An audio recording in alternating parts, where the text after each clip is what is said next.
Hello, welcome to Summer Breeze, which is coming to you live from the Royal Highland Show in Ingliston in Edinburgh. It really is a scorcher today. Temperatures right up in the high 20s, but today, if you can bear the heat, then this is the best day for coming to the show. And there are literally thousands of people here today for the showcase event. We've got the old band back together again. It's Stuart McFarlane, Grahame MacGregor and Hugh Brown, a few cows in there as well, who have joined us, and we're shaded from the sun in our own little studio in the cattle hall. So if you hear some noises, it will either be cattle or Grahame MacGregor dropping off to sleep. But Grahame, just whilst you're awake at the moment, this really is the biggest festival of its kind in Scotland. It's got such an impressive history, isn't it? Absolutely. This is one of the great public events of the year in Scotland. It has become that increasingly so. And as you say, over 4 days, a history, the best part of 300 years before it. Scotland always very much an agricultural country, even though it was at the forefront of the industrial revolution in many ways as well. But still, agriculture is very important, and what we get from the farm and what we eat by way of grains and of course animal feed and so on is very important to us all. And this is a celebration of that, but much more than that now, because there's something for every possible person you can imagine here, and not necessarily to do with cows and horses and grains and farms, but because it's an excuse for many organisations to advertise themselves, charities, many small businesses selling their wares, tourism and so on and so forth. So it is a very important date in the calendar, these 4 days, and of course it's a sellout, been a sellout every day as far as I'm aware, and walking about today, it's not easy. You're tripping over people everywhere. Yeah, something like 220,000 people over the 4 days, which is remarkable, and as Grahame said, something for everyone. There is indeed, Stuart. I mean, it is mainly about the agricultural side of things, but not exclusively. People come, it's not a cheap day out, because I believe if you buy a ticket, not that any of us have bought a ticket, of course, we've blagged our way in, as we always do, but it's £46 if you pay full price for a ticket. So you have to make a day out from early morning till late at night. The kids do go free, of course, but it's still a hefty old kids price do go tag. Free, and of course it's all the way through to the evening, because we've got the hoolie a bit later on, and we'll be talking about that later with the likes of Nathan Carter and the Byrne brothers and many others taking to the main stage tonight. It will be brilliant, it really will be. But there's also there's almost 1,000 trade stands here. And as Grahame was saying, absolutely everything there. You've got loads of food stalls. I went to about all of them, I think, and sampled them all, as you'll hear throughout the show. But there is something for everyone. We've got, there's competitions for people who are doing, I was going to say pole vaulting, but not that, pole climbing, and also there's log cutting competitions, and it's carving and everything. It's just talented people around here. And it's because Ingliston is so big, and in terms of area, it's just massive. If you think of the Border Union show, which all of us have been at Kelso, this is I would say about 10 times bigger, and it just dwarfs it. It's incredible. You can't get round everything. I mean, if you did, you'd be doing 50,000 steps a day, I think, because not a bad idea, particularly if you've been round the food stalls. I have been to a few, as you'll hear. Stuart, a lot of business gets done here, of course, which is the bottom line. Yes, and it's a case, it has been for several decades now, that the business can range from very high profile lucrative deals to smaller stands engaging with other would-be promoters and doing business that way, and making themselves known to influential people and looking to try and expand their business. The Royal Bank of Scotland has again extended its sponsorship of the event. It's had an association, I think, way back since about 1981, so they've got a very distinct presence here as well. And as you say, over the course of the 4 days, while deals are maybe not necessarily signed off, they're certainly discussed, and some very serious conversations will be had with some really high profile people. But that filters all the way down to your single traders that are looking to expand and are looking for the best opportunity to expose what they can offer to as wide a group of people as possible. And as you were saying, you're looking at nearly 250,000 people through the 4 days. Now, I was in,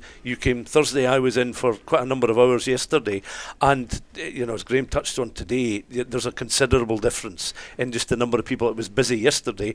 My goodness me, it's very, very busy today. So you'd imagine that will then lead to some serious discussions and an increase in the business that is discussed and is maybe signed off. Well, Grahame, you're going to be our animal man today, aren't you? Our Dr. Dolittle. As always. Animal magic. Absolutely. But of course, it is incredibly hot out there. And of course, a lot of people get concerned about the animals as well, but they're well looked after, aren't they? Absolutely. They don't like the heat in Tennessee, and most of them are indeed kept under big marquees, as it were, open marquees, and most of them, whether it's horses, cows, goats, sheep, whatever, lying in very comfortable beds, probably more comfortable than we'd normally have at their own farm, and munching away at hay or sleeping or whatever, and I've had a good wander around a number of these, as we'll hear in the programme later on, and it's rather nice to get up and close and personal with a prize-winning 1 ton bull, or what really enchanted me most, I think, was the goats, because they really are such charming little animals, and you don't normally be able to get a chance to speak to goats, but they're inoffensive, very sweet and great characters. And of course, there's a prize, isn't there? A big prize for goats. In fact, we'll find out who is the GOAT of the goat world. Yes, but we'll talk about it later on. But this cycling round, there's a breed or a type of animal which is the animal of the year of interest for Ingleston, for the Royal Highland here, and this year it's the goats. So we've had the old joke about we're looking for the goat, the greatest of all time goats. No, it's goats who are there, and they win a special cup called the Queen's Cup, whoever wins the animal of the year here at the Highland. Well, we're looking forward to all of that. Plenty of summer music for you this afternoon as well, all the way through till 6 o'clock. So we're on for 4 hours, and if you're relaxing at home with the Barbie on, then you can use us as a soundtrack. Let's kick it off. Yes, more from Bobby Goldsboro later in the show when we play Summer the First Time and find out from him how that all came about. The song you've just heard, of course, was a theme to a Coke advert which became a big hit for Bobby, but Bobby's biggest song was called Honey, and although we're not playing that one today, we are starting our interviews off with Honey, and Stuart's made his way over to the Honey Tent. Well, I'm in the Honey Tent with Enid Brown. Enid, you've not wilted in this incredible heat in here. You've kept upwardly mobile, so all credit to you. But tell us a little bit about what's been happening in here the last couple of days. It's been pretty hectic in here. We're across, I came on Monday to stay, and then Tuesday's our main setting up day so that we're all ready for the public coming in. On the Wednesday, we receive all the exhibits for the competition, and the judging is in the afternoon. It's quite handy having the judging on a Wednesday afternoon because it means that everything is set up ready for the public coming in on the Thursday. And when they come in, it just goes crazy. It's so busy. And of course, Thursday and Friday we have school parties coming in at regular intervals as well. So it's a constant flow of people throughout the tent. John Hendry is making his way in his decorative high-vis jacket. John, what's the experience been like for you? Well, I just follow the instructions of Enid. It's easy. You've got to have one person running things.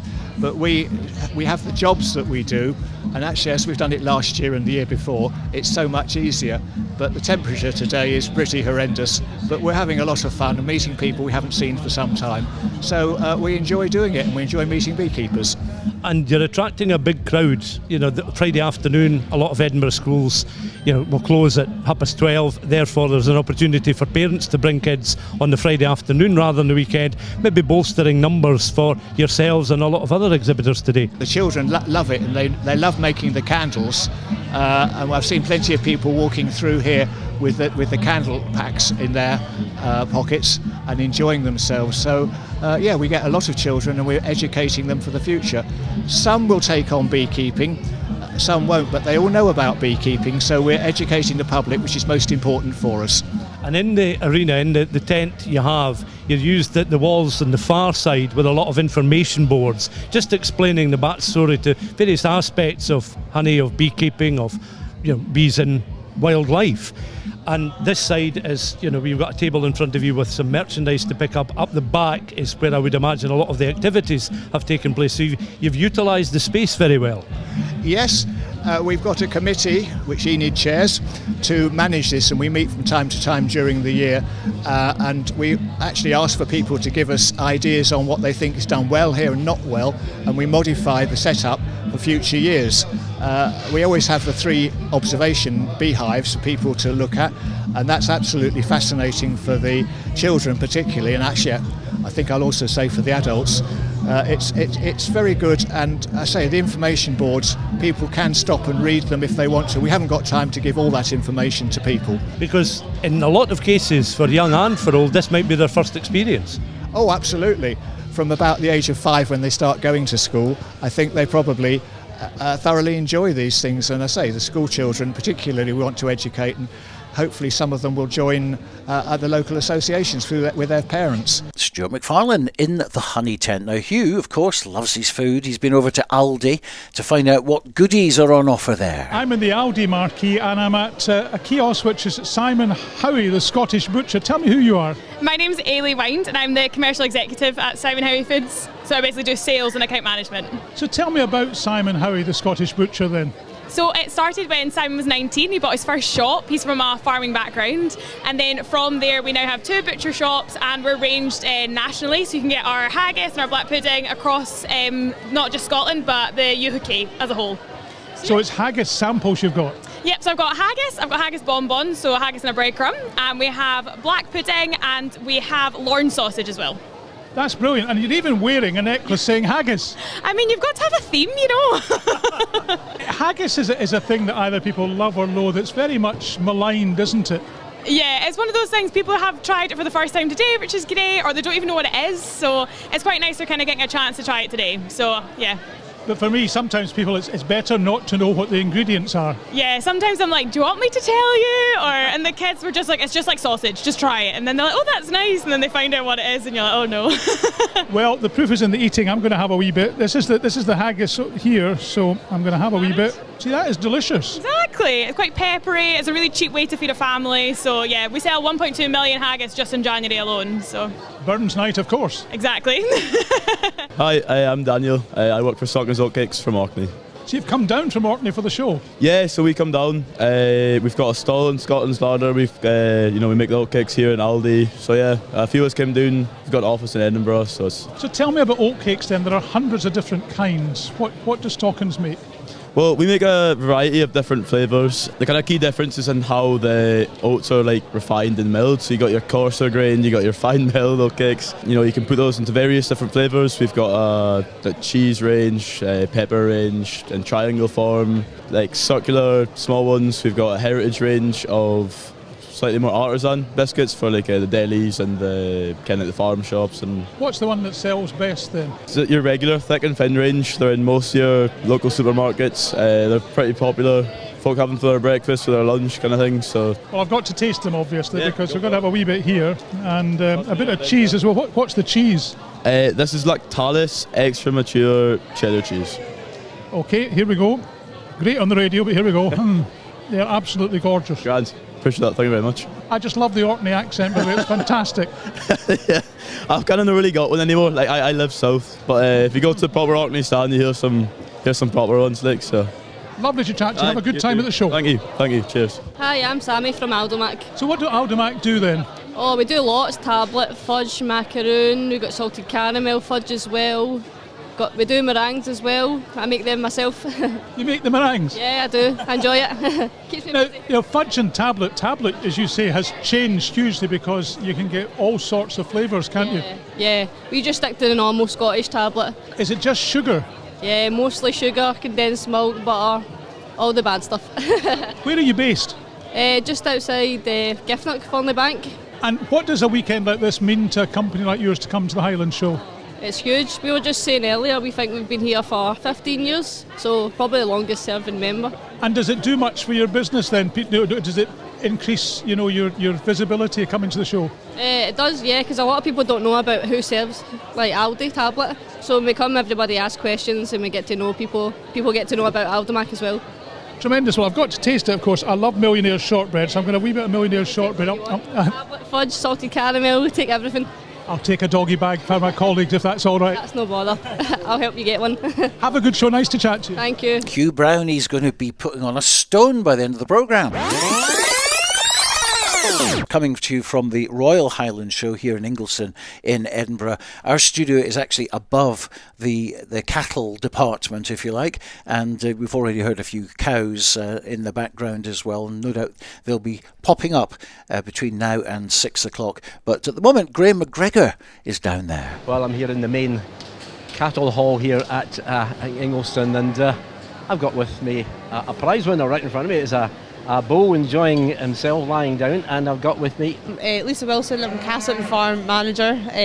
We have a herd of pedigree belted Galloways, and this is probably our fourth or fifth time exhibiting at the Highland Show. So why has he won? I mean, he's very large and he's lying there. There's a belted Galloway, which to people that don't know, that's a black cow with a big white stripe around it. What were his attributes, do you think, that won him? He's got a lot of presence when he's in the ring. He's got a good shape about him. When he was in the ring, you can't really take his eyes off it. He's quite noisy. He definitely got noticed when he was in the ring. But yeah, no, for a belted bull, he's got a really good shape. Quite a lot of bulls, don't necessarily lack the same shape that he's got. So he definitely had that. He's got great power as well. He's done a fantastic job, and he's as a bull, he's really grown into something. At 2 years old, I'm really excited about where he's going to go. What was his name? His name's Anchor. Anchor? Yeah, Castleton Anchor. So yeah, he's just turned 2. And Castleton being where then? We're in Dollar, so sort of just between Stirling and Kinross. So not too far away, about an hour from here. Now you've got several rosettes here and other things. First prize, it says, of course. Can he go forward to an even more major prize before the show's over? Not at the moment, no. What he has won already, he can't go any further. So he's got a first prize bull, and then he was also reserve male champion. He also managed to pick up an extra ticket yesterday in the team of 3, so that was when 3 belted Galloways picked by the Society went forward to the interbreed teams of 3, and the belted Galloways were picked out and tapped out 4th, so that was really good for us. So that was a little bonus on top of what we had already. Well, he's certainly looking very relaxed now. Do you think he knows just how good he is? Oh, he definitely does. He's definitely a favourite at home. He knows exactly what he wants, and he normally wangles it from you. Yeah, I mean, I think people in general think that cows and bulls are just all the same, but they do have characters, don't they? Oh yeah, they all have their own personalities. I mean, there's 4 here, and they're all very, very different. And yeah, he's definitely a ladies' man. Definitely a ladies' man. And are you a regular shower here at Yes, Royal Highland? This will be our 4th time exhibiting at the Highland Show with our belties. But even before then, I mean, I've shown at the Highland Show since I was very, very little. If it's not been cattle, it's been horses. So yeah, no, I'm a long time show goer. So yeah, I wouldn't miss it. Definitely wouldn't miss it. Well, joining me now is Catriona Brown, who comes from Peebles, of course, don't you? You've got a farm out that way, and you're quite big cheese now, involved with the RHS, aren't you? Yeah, so I've been here for a number of years now, and I'm now competitions manager. It's a great job, really enjoy it. And of course surrounded by animals, which is what your passion is. Yeah, I think coming from a farming background, it's something I've always been involved in. I've always enjoyed coming to the show, so now being as involved as I am is a great opportunity. So how did you get involved with the Royal Highland Show? So I actually started working here while I was at uni. So I came in and I worked on a temporary basis over the show for a number of years. And then after I graduated, I came back full time. So what's your role involved now? Because obviously, I mean, everyone sees Thursday to Saturday, it's the Royal Highland Show and everything else, but an awful lot goes on behind the scenes, both before and after. So what would be your role overall? So sort of the competitions team, we oversee livestock, so cattle, sheep, goats, equine, heavy horses, light horses, show jumping, and then another variety of competitions. So we've got things like shearing, farriery, handcrafts, honey, a fleece competition, dairy produce. So it's a massive variation, and it's all about planning throughout the year to sort of showcase Scottish agriculture and the fantastic industry that we have. There's a lot involved, and I was very impressed that you actually rolled that off your tongue in one breath. But there is a lot of competitions. I mean, we're talking right next to the trophy room now, which is splendid. I mean, it's like a wash with silver. It's got its own security guard outside, of course, because there's a lot of value in that room to our right. But lots to organise as well. And I mean, do you follow a pattern, or have you brought in your own stamp on things? There's sort of rough timelines throughout the year of when we look to do things. Sort of entries opening is a really key one.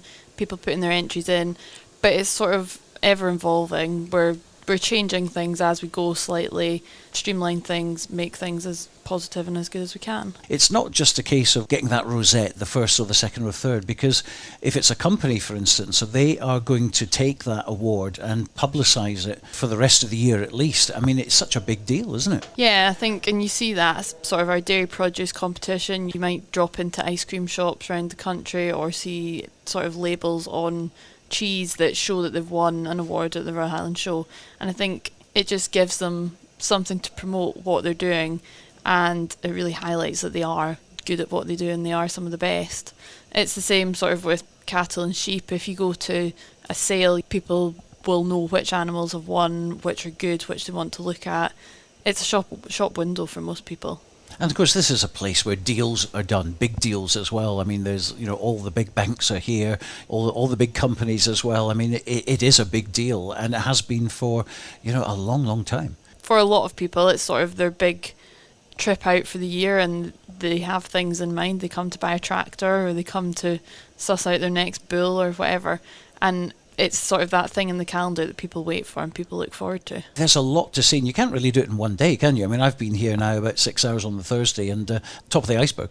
Yeah, I think the amount of different aspects of the show and different things that are going on is phenomenal, especially for families at the moment. There's some really exciting stuff going on. So there's the Rhett Discovery Centre, where they have lots of hands-on activities. Tractor Ted, the TV show, is here this year, which has caused a lot of excitement.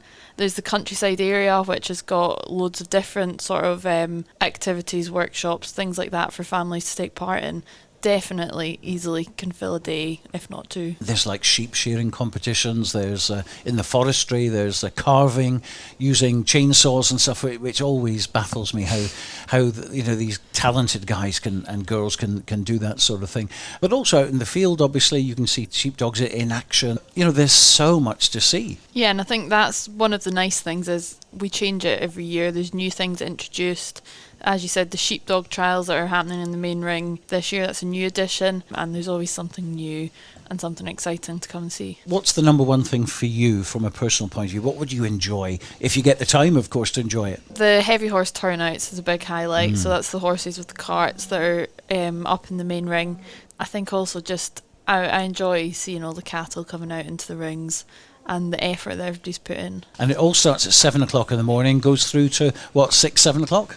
Yep, 6 p.m. on Sunday. All the best. Thank you very much.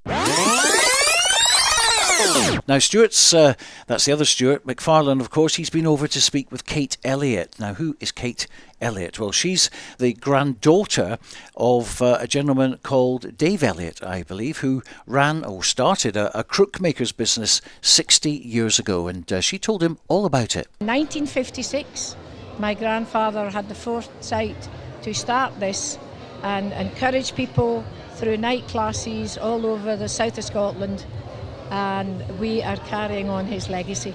So where was he based about? Where are the origins within the south? Lockerbie. Lockerbie? Yes. Tell me a little bit about the skills required to make a very good crook. I think the basic skills are to have an insight into how to work with horn or wood, and I mean it's not always you'll get a good horn, but eventually you will. And I mean, it's a lot of hard work, but very fortunately, I've had the pleasure to go to a night class, and my tutor, Drew Oliver here, has taken me under his wing about 20 years ago, and I have come through the ranks of a night class, showed at local shows like lots of other people he's had, through his night classes, and we owe it to people like Drew to pass on his skills to other people to keep this. And plus there's lots of night classes, Kelso, men's sheds, and we go and collect materials, sticks and things, for people to do that, And what sticks are you looking for? What type of wood are you actually looking for that would make an ideal frame then for the crook itself? Hazel shank, ram's horn. Some of the woods are very good, elm burr, oak, spalted beech. You can really make a stick from anything, but if you go to like the show sector, probably ram's horn, buffalo, Highland cow horn, any of the cow horns, things like that. And we now have the most amazing machines that people have made with which to make life easier, to squeeze these horns up to shape a handle.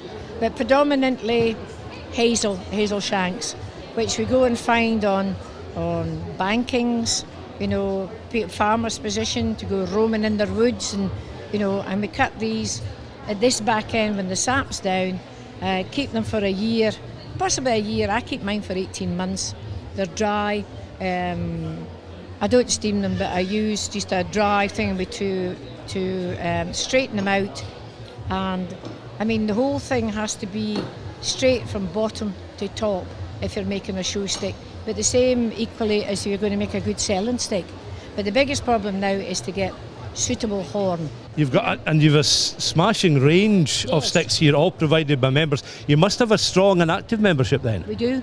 A lot of these good stick makers, we're all getting older, and the younger generation don't really seem to have an awful lot of interest as we did. And this is why at the Highland Show here, everybody sees us, and hopefully, it'll sow the seed. We have to do these things to just, keep the craft alive. Music from Girls Aloud. This is Summer Breeze on a Saturday afternoon, live from the Royal Highland Show here in Ingliston. And well, I mentioned summer and all that kind of stuff. It's raining. It's actually raining now. Lots of thundery showers out there, and it's not looking good, is it, Hugh? In fact, you've just come back into the studio and raining. It's one of those days of sunshine and showers, as the meteorologists say. So you used to be a weather person, didn't you? Indeed, yes. So I can categorically say. So how can you get it wrong so badly? Quite easily, actually, because the clouds and things, the fronts move quicker than you expected. Oh, that's more information than I actually need. But it is raining, but it's very, very hot as well, so some thundery showers about as well. But let's go out about once again, bringing our own Dr. Doolittle among the animals. It's Grahame MacGregor. Well, I'm out now here in amongst a lot of sheep, as you can probably hear in the background. I've got with me a gentleman who will introduce himself. Hi, my name's Andy Fraser. I'm one of the commentary team here in the sheep section at the Royal Highland Show. We've got a very tight-knit team of 4 or 5 of us here that do this every year. Most of us very experienced breeders of our own right, and most of us know all the people that are here. So we're brought in for our specific skills in that job. And of course, you're a farmer yourself, I take it. I've got a few sheep. I wouldn't say I used to be a farmer, but I'm all right now. What's a few sheep doing? I've got 6 pedigree Ryland ewes. So, but I've got 2 of those here at the show this year as well. Around us we've got sheep's bleating away like mad. Quite a lot of breeds, but that's, I think, what the point is just now, isn't it? It is. This is the singles interbreed champions. So out in the ring now, we have the champion of every single breed of sheep that's here at the show. On the one side, we've got the non-Maid of Isna accredited. On the other side, the Maid of Isna accredited ones. So they're kept separate. But I'm not quite sure how many breeds are out here. But our judge is just about to arrive, and he'll go through these and whittle them down to the last 4, and then eventually appoints the supreme champion of the Royal Highland Show sheep. Now, the layperson such as I would say it's maybe difficult enough to choose a champion amongst the same breed, but when you've got different breeds, that really is difficult to choose, surely. It is, and it's a long and arduous task to select the interbreed judges here to get somebody who has a handle on all types of different sheep, and a commercial farmer as well, because the commercial aspect of it is what the show is about. It's not just about the pedigrees. All these animals will go out and breed commercial sheep on farms around the country. But yes, the judge will what the judge will do, he'll look for faults, because every animal somewhere along the line has a fault. There's never been the perfect animal made yet, so there'll be maybe something slightly wrong in the leg, or maybe the bull's not quite the right colour or whatever. So he needs to know the breed points of each of those sheep to be able to pull that out. What's the standard like this year? I mean, does it vary every year, or is it quite good this year, maybe compared with others? This is the pinnacle of the show. Normally for the whole of the UK, you might be aware we've got an issue down in England now with some blue tongue disease, so the animals from England and Wales that normally compete here aren't here this year, but I don't think that's detracted from the quality. I still think we've got a tremendous show of quality right the way through, as we always do at this show, because it is, it's the top end of the top end. And considerable number of people interested here. They won't all just be farmers by any means, will they? Oh no, I mean on Thursday they had 50,000 people through the gate, so it brings a lot of people in, and we as farmers have an obligation to tell the nation where their food comes from, to educate them where their food comes from, to encourage them to buy locally, to buy British, and that's very much the flagship what this operation's about. So the people that are around the side of the ring will get to learn and understand. You can hear Scotty in the background explaining all the different breeds of sheep, and that's an education to the public as well as to the breeders. So it's a sort of win-win-win all round in many ways, this, isn't it, really? It certainly is a win-win, yeah. And it's a pleasure to be part of it. Grahame MacGregor, he loves the animals. He said, look, can I do the animals today? And so, yes, yeah, we're not going to argue with that. So he'll be back a little bit later on, goats and horses and all sorts of things for him. Sad to hear, of course, that one half of Yarborough and Peoples, Cavan Yarborough, died this week. So I dug out their British top 10 hit from the 1980s, which I hadn't heard in ages. Didn't really appreciate what a great song it was. So have a listen, don't stop the music, and then I'll be joined in the studio here by Katy McFadyen from the competitions team here at the RHS. Great song. Do check out the video, by the way, on YouTube and see the puppets doing the old harmonies on that one. But very sad that we lost Cavan Yarborough from Yarborough and Peoples during the week. This is Summer Breeze with Stuart Cameron on TD9 Radio.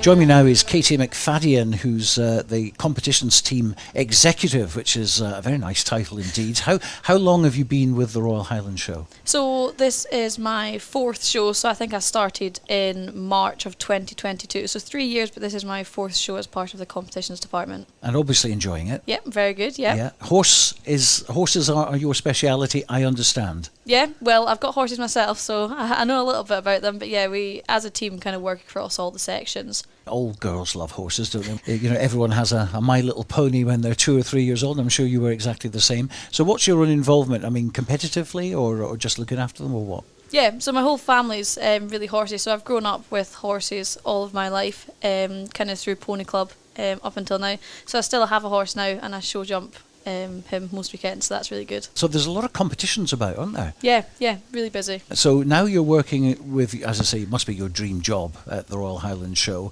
but it's not wine and roses all the time. I mean, we've got 4 days here which will be full on for you, but leading up to that there was an awful lot of work put in. Yeah, so the competitions team work all year round to organise the Royal Highland Show. So we do loads all year round. So we've got all the judges, all the stewards to organise. Obviously, the schedules get updated. And yeah, we're always trying to find new and exciting things to bring to the Royal Highland Show. And a lot of people would love your job. How did you get it? Honestly, it was just kind of word of mouth. I applied for it, I think, through Facebook, and then came up for an interview. And yeah, was successful and got the job. Brilliant. You've been here ever since? Yeah, exactly. Obviously love it. Exactly, yeah. What's the best part about it? I think seeing how happy the Royal Highland Show makes people, it's the pinnacle of the farming year, the equine year. Everyone aims to come to the Royal Highland Show, they aim to qualify for the Royal Highland Show, and winning at the Royal Highland Show is a massive, massive achievement. And it's very competitive. Yeah, you say it's exactly. all smiles and stuff, but if you come second or third, you're not very happy, are you? Yeah, no, it's definitely, if people win, that's a real highlight of their career, I think. Now, let's talk goats. Yeah. Because the goats are in the limelight this year, aren't they? Tell me why. Yeah, so the Queen's Cup is a rotating trophy, so it rotates round the sections from year to year. So this year, the Queen's Cup is going to the goats. So it's one of the most prestigious trophies you can win at the Royal Highland Show. It's presented in Ingliston House on Saturday at a big trophy presentation, and as you say, the goats are getting it this year, so it'll be the champion goat that'll win the Queen's Cup. So when would the goats get their next chance if they don't win this year? It could be 5 or 6 years, 5 or 6 to be honest, years? yeah. That's a hell of a wait, isn't it? Yeah, exactly, so it's really exciting. Whoever section's getting that, it's a really prestigious trophy. trophy to win. And it's good because for that year, it's kind of like they're in the spotlight, aren't they? 100%, and it's really nice. The goats are obviously over in the countryside area, and it's a real family favourite to go in and have a look at the goats. It's not something you see every year, so it's really nice that they're getting it this year. Now, if people have never been to the Royal Highland Show, they've got one day left now, so they could come tomorrow. It's an early start, 7 o'clock, goes all the way through, I think, till 6 or 7 o'clock. How would they spend their day the best? So Sunday this year we're kind of pushing as a family day. So the Royal Highland Show is a really good day out for families. There's absolutely loads to do and see here. So obviously there's still lots going on, especially young handlers happen on the Sunday. So that's a really exciting thing for the younger generation to come along and see kind of people their same age competing with animals. I think that's really nice. Obviously there's lots to do in the showground. The countryside area has loads to do for families. I think there's a soft play over there, there's climbing equipment. We've got mini rovers this year, tractors, loads to do for the family. The members area on the Sunday as well is open to everyone, so not only members, so that's really nice that everyone can go in there. So yeah, it's really good to come on the Sunday and have a look around. There's loads to do and see. Well, you've certainly sold it to me. I'm sure that's excellent. But obviously it's a great thing. And do you actually get a chance to enjoy it yourself? Because you're full on, aren't you? Yeah, it's very busy. Thursday and Friday are probably our busiest day. Most of the main sheep and cattle judging happen on the Thursday and Friday, so we're really busy them days. Saturday and Sunday is a bit quieter. I mean, we don't see all the show, but I mean, we go out and do kind of tasks and we see a little bit between us. And then what happens on the Monday? Big Monday, clean-up? yeah. There's no time, there's no rest. We're back into work probably 8 a.m. on Monday, and the clear-up starts. Obviously, the showground's used for other events, so as soon as the show's over, there's quite a slick break schedule put in place, and obviously we've got a lot of animals to get off site and everything that comes with the animals. So yeah, there's lots to do on the Monday and the weeks following. That's a good way of putting it. Well done. Well, enjoy it anyway. A lot of hard work's gone into it, and you and your team have done a tremendous job, so well done. Thank you very much. Two big songs from the 1960s, Herman's Hermits featuring Peter Noon, Something Is Happening, and before that, Lou Christie, who sadly passed away last week as well, one of his two big hits, the other one being Lightning Strikes. And we've had a bit of lightning here today, live at the Royal Highland Show here in Ingliston in Edinburgh. Now, Ian Reid is from Wonderland Models, which makes models for farm toys, and he's been speaking with Stuart McFarlane. Ian, you've not had to travel too far, presumably, to be here today. What's business been like the last couple of days? Well, business has been pretty brisk. The weather certainly put a smile on people's faces. It's probably too hot, to be honest, because a lot of our potential customers will maybe find a nice, cool, shady spot, to relax and to get out the sun. But there's a lot of kids here, although. Saturday, Sundays generally the better days for the kids with them being off school. There's a lot of parents taking their kids out of school because it's a brilliant educational thing for them to do here, see how things go in the wildlife and everything. But I mean, for us, we're all tractors, diggers, trucks, farm toys, animals, we've got all of it. So whether it's a radio control car, a die-cast model truck, or cows, sheep, anything to play with on the children's farm, we've got it for you. When I wandered past your stand a few moments ago, I went back to 4 years old and been at Dunn Show with my father and looking at Land Rovers and things like that. I think even as an adult, you're drawn in just the same way as you are as a small child to see just how carefully these models are put together and how solidly built a lot of them are. Well, I think nowadays the attention to detail is so good that, a lot of these guys that work on the farms, they're out to have an exact replica of what they actually use on a day-to-day basis. And for the most part, most of these models are really up to date and they've got all the functions on them that both a child or an adult who's a collector would like. And farm toys in particular. I grew up in a rural area, so if you could get your hands on a sort of Massey Ferguson tractor or a John Deere, you were on to a winner there. And the Britain range of toys as well is another popular brand that obviously doesn't specialise exclusively in farm toys, but there's quite a lot in their range. Yeah, I mean, I think Britain's is the name that's synonymous over the years, both for children, parents, grandparents. They've all been brought up on that. British company that's still thriving, in a very competitive market.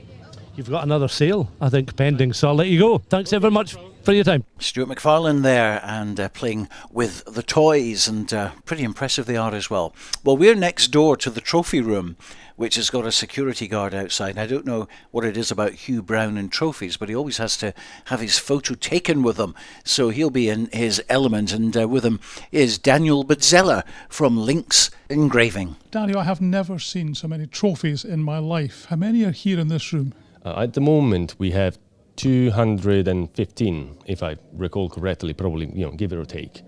But in total, the full amount is 313, so some are due to come back. It's an incredible collection. Most of the trophies obviously are silver, but the one we're standing beside is gold, and it is made of gold, isn't it? Yes. So what's the value of it? The value of it is, for this one, that is the Paisley Perpetual Gold Challenge Cup, is 310k. So basically it's the value of a house, but you cannot live in it. That is just unbelievable. £310,000 Yep. for a trophy. It beggars belief, doesn't it? Yeah, and fun fact, it's been made in 1913 for £600.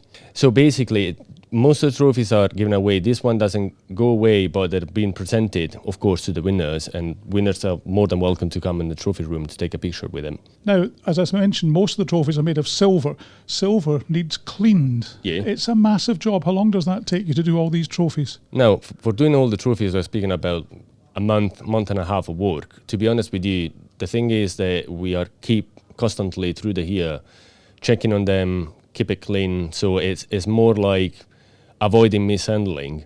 If any of the trophies get tarnished too much, of course, I will need a silver dip or more of a chemical approach. But generally speaking, we try to keep them as clean as possible. Now, with over 300 trophies, you've got to engrave them. That's why you're Lynx Engraving. Yes. Does that take a long time, obviously? Yes, again, we are speaking about a month and a half, 2 months, considering the fact that, of course, we have the Royal Highland Show plus other commitments with other clients. So we need to try to do the best for all the customers in a way. But yeah, it's a solid a month and a half work. The trophies are not presented to the winners in the showground. They may go out, but they don't actually get them. No, some of them are going to the ring. At the moment, if I recall correctly, 33 trophies, they go through the rings to be presented to the winners. But all of them, we decided for this year to not have them out and going away with the customer for being able to engrave them all, so to have them keep it on track in terms of all the years being engraved on them. And secondly, to try to organize a day for them to come back, all the winners, if they want to come back, have a lunch, nice lunch, and probably collect the trophies if they want to. But once the trophy is being engraved and so on, so we keep track of them, and our job is, made easier in a way on that side. What's the oldest trophy in the room? Is it the gold one? No, the oldest trophy in the room is actually one of my favorite trophy. Incredible in terms of craftsmanship. It involves everything. You have silversmithing, engraving, chasing and repousse. You got wax carving and casting, of course, on that.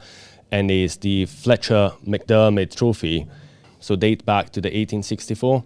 It's an absolutely astonishing trophy. Recently, the plinth has been remade, and I've engraved the plate on it, so I put my foot on history, if you want to say it that way. And it's a nice fact. That's probably the best part of my job, is the fact that I've engraved all those trophies. There is my style on it. Each hand engraver have his own style. And the detail on that trophy is quite incredible. We're standing now in front of the Queen's trophy, the one that was presented by the late Queen Elizabeth II, wasn't it? So that's the Queen's Cup, donated by the Queen in 1960, and is usually awarded every year. They go round, basically, awarded to the best animal. So this year goes to the goats, and next year, I honestly don't know, but each year is different for each category, and it will go to that category. So it's the year of the goat? Yeah, apparently, yes. I wonder what, if you added it all up, we've said 310,000, have you any idea what it might be worth, this amount in this room? That's probably Jordan will know better than me. Jordan, can you answer that one? What do you think the room is worth? I think the entire collection is probably worth in the regions of like 3.5 to 4 million. I'd need to get a precise figure. I don't want to misquote myself, but yeah, about 3.5 million. No wonder you've got a security guard outside. Yes, yeah, 24 hours. So, yeah, it's a fabulous collection. It's nice to have it all in one place and see it all together. It must take up a lot of Links Engraving's time. It does. So the Highland Show is probably one of our largest clients. To engrave the entire collection, I think we're probably talking about 2 to 3 months worth of work for Dario. Well, I'm fascinated by it, and it's just an incredible collection. And thanks for speaking to both Dario and Jordan. Thanks very much. Very welcome. You're listening to TD9 Radio on a Saturday afternoon, the 21st of June. We're live here from the Royal Highland Show in Ingliston in Edinburgh. Plenty going on. And Grahame, well, he's downstairs still at the cattle hall, but this time he's got some humans with him. I've got with me a lot of young people who actually are not from this country. They're from the United States, and I'm now going to ask them to speak in turn, tell me who they are and where they're from. I'm Deacon Shanks, I'm from Illinois. I'm Olivia Mazira, I'm from Illinois. Luke Short from Illinois. Right, Illinois, so that's one state you're with. You're all moving away, I'll only hold you a couple of minutes. Why is there a group of American young people here judging at the show? We're here just competing in a contest. We earned the right to come over here from one of our national contests in the States, and we just decided to come over here and kind of sightsee and take part in the contest. So is this all new for you here in Scotland? Oh yes, it's very different than the United States. Quite a little bit of a culture shock the first day we got here. That's about the third day we're here, so kind of getting used to it now and enjoying it. And yourself, it's very different to what you're used to, you're hearing. What are you used to? Tell me, in Illinois, what is it you do? So we grow a lot of corn and soybeans over there in large fields with a lot of acres, and I know you guys have a lot of smaller fields over here, so it's just a big difference of seeing the different equipment that you guys have compared to what we have. So you're all here as a result of a competition to actually get here, and some of you knew each other before? Yes, we're all a part of a team. All dressed in white coats, which is why I spoke to you in the first place. And this is your first time, I think, in Britain and Scotland, certainly, and certainly at the Royal Highland Show. Yes, it's very big. I mean, it compares to some of our national shows we have here, but it's bigger than anything we have in the States. Yes, it's very special here in Scotland. We're a small country, 5-6 million people, but agriculture is a very important part. And Illinois, tell us about that. That's an agricultural state. Yes, we're mainly row crop in our area, so bigger fields. We have a small number of livestock families, smaller farms usually. And you're here for how long? We're here for 2 weeks. We get to visit Scotland, Ireland, and also get to go to London. Well, you started off in the best place possible. Great speaking to you all, guys. Enjoy yourselves. Thank you very much. And more from Grahame later, but earlier I was in the food larder where all the food merchants are, and I spoke with Hugo Shepherd. Now he's from Paterson's, who of course are famous for their shortbread. So Hugo is with me at Paterson's, Scotland's #1 shortbread brand. There are a lot of shortbreads about, Hugo. How come you're #1? We're #1 because we stick to our values, we're tradition with a twist, so our Paterson shortbread is made with a unique blend of rapeseed oil and butter, and yeah, consumers have loved it since 1895, a long time, and yeah, it's a special year for us to be at the Royal Highland Show because we're celebrating our 130th anniversary this year, so yeah, really excited to be here and meet all of our consumers who love our shortbread. And it's very important, isn't it, to the company to be involved at the Royal Highland Show?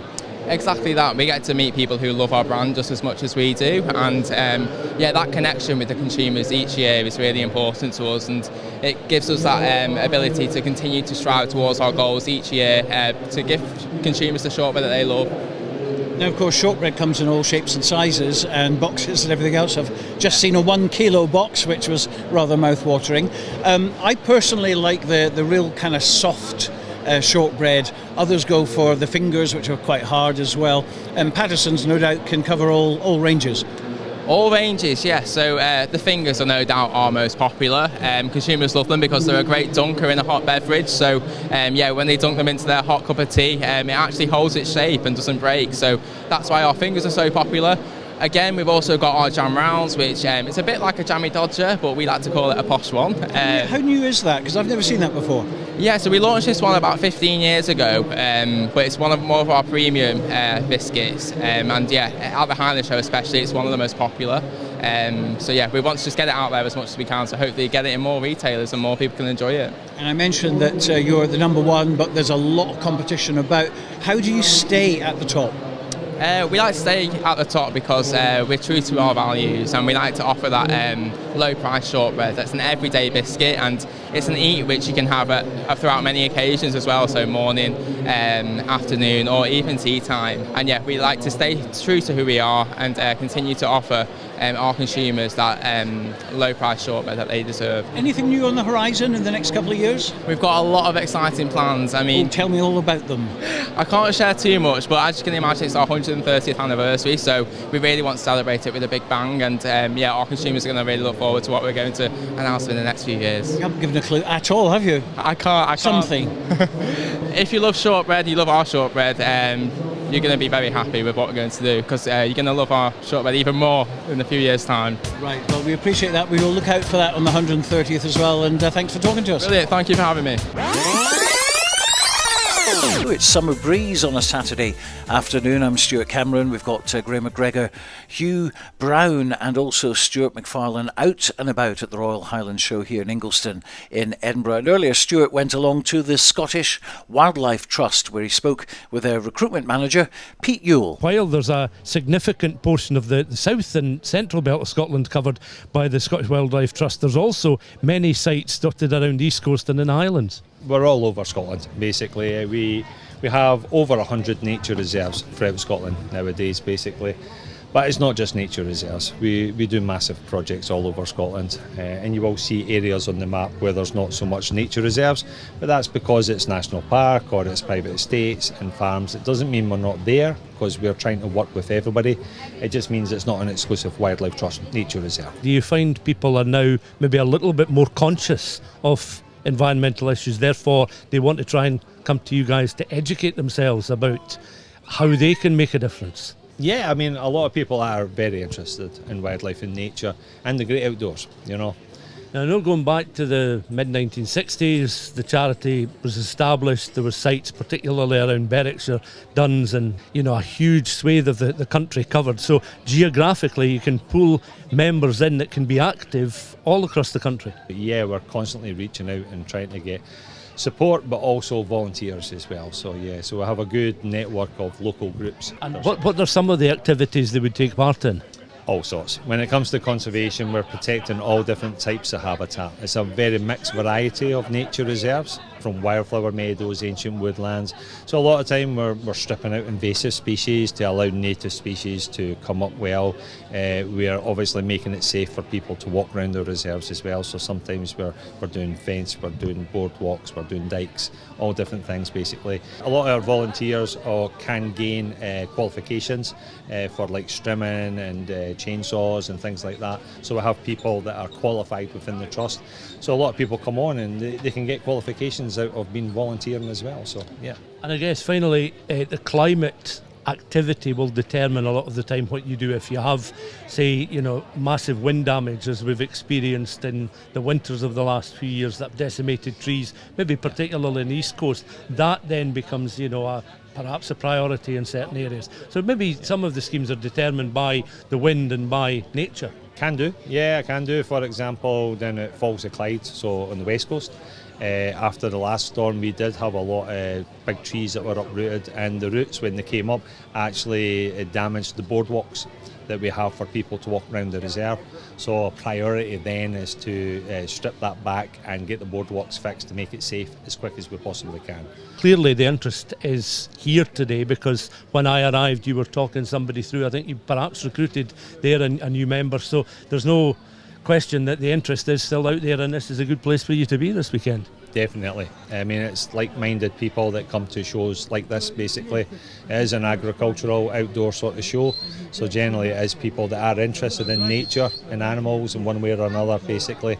So yeah, and we always do well at the show. We've been present here for many, many years. Peter Ewell talking with Stuart McFarlane. Now, when I was in the food hall earlier, I was intrigued in particular by a company selling a particular brand of sweet, and I was very, very impressed. So I wanted to find out more. Have a listen. Well, I've just come on to this particular stand. It's Malvisco, who make gourmet marshmallows, and these were the lightest marshmallows I've ever tasted. They absolutely melted in the mouth. What's the secret? Well, we've been doing this 10 years, and basically what it was, we felt shop-bought mallows were too dense, too chewy, too claggy and flavourless. So my wife and I wanted to make a marshmallow that would be light and fluffy, melt in the mouth, but have flavour. So we have numerous flavours. It's all homemade, it's all our special recipe. And they're very Moorish as well, aren't they? I mean, I've had packets of the shop marshmallows, there are the cheapies, the £1 packets, and after about half of them, you're fed up with them, aren't you? And you're feeling really sick. But this one is very different. Like I said, we wanted to make that marshmallow different. Flavoursome, melt in your mouth. Some people say it's like eating a cloud. So that's what we wanted to do. But it's our first time at the Highland Show, so we're quite excited to see what happens. So what would be the aim? What would be a success for you after 4 days? Because these stands, as we know, we won't go into any business details, but they're not cheap. Yeah, to go home with an empty vehicle would be nice. Profit's always nice and healthy. But to enjoy ourselves as well, so we'll see what happens after 4 days. It's early days, we're here on the Thursday talking, and already there seems to be quite a bit of interest. Yeah, I'm pleasantly surprised on Thursday. Friday, Saturday, Sunday, look forward to that as well. So what's the future then? Because I mean, there's loads and loads of flavours. They're in really nice little boxes. There's raspberry, lemon meringue. You're always coming up with flavours, no doubt, in the future as well. But apart from what we see in front of us at the moment, what else are you doing? Our newest flavour is a churro. We like to introduce at least 2 flavours every year. So our newest flavour is a churro, which is a donut flavoured mellow with a cinnamon sugar coating. So like I said, nothing you get in the shops. But what we do shows like this, online and Etsy. That's how we promote our products. And of course, these days marketing is so important. It was in the old days as well, but nowadays you've got your TikToks, your Instagrams. You've got to be creative as well. Are you going down that route? At 58 years of age, I should be going down that route, and we want to go down that route. I just need to get a bit more techno savvy with TikTok. But yeah, definitely that is the future, I think. But how do you build a brand from scratch? Perseverance. Have a lot of faith in your brand. Sell it, trial it, sample it. We like giving samples out because people have got a misconception about marshmallows. Yeah. So we go through, shed loads of samples, and people have got to try it. If people like it, great. If they don't like it, they don't like it. But it's important to try things. So basically, get out there, people try it, and that's what we do. And of course, no doubt that you can go onto the website and order things, and you export as well. That is the plan. So the website's always very healthy. melvaviscouk.com. There you are. They are very nice as well, I have to say. Now, one of the things which they've done recently here at the Royal Highland Show is they have a hoolie on a Friday night and a Saturday night. Tonight, Nathan Carter is in town, and the Byrne brothers from Ireland, and Cammy Barnes as well, quite a few of them. Hugh Brown has made his way over there at the moment, and he'll be having a little chat with them. But here's a little flavour of the Byrne brothers.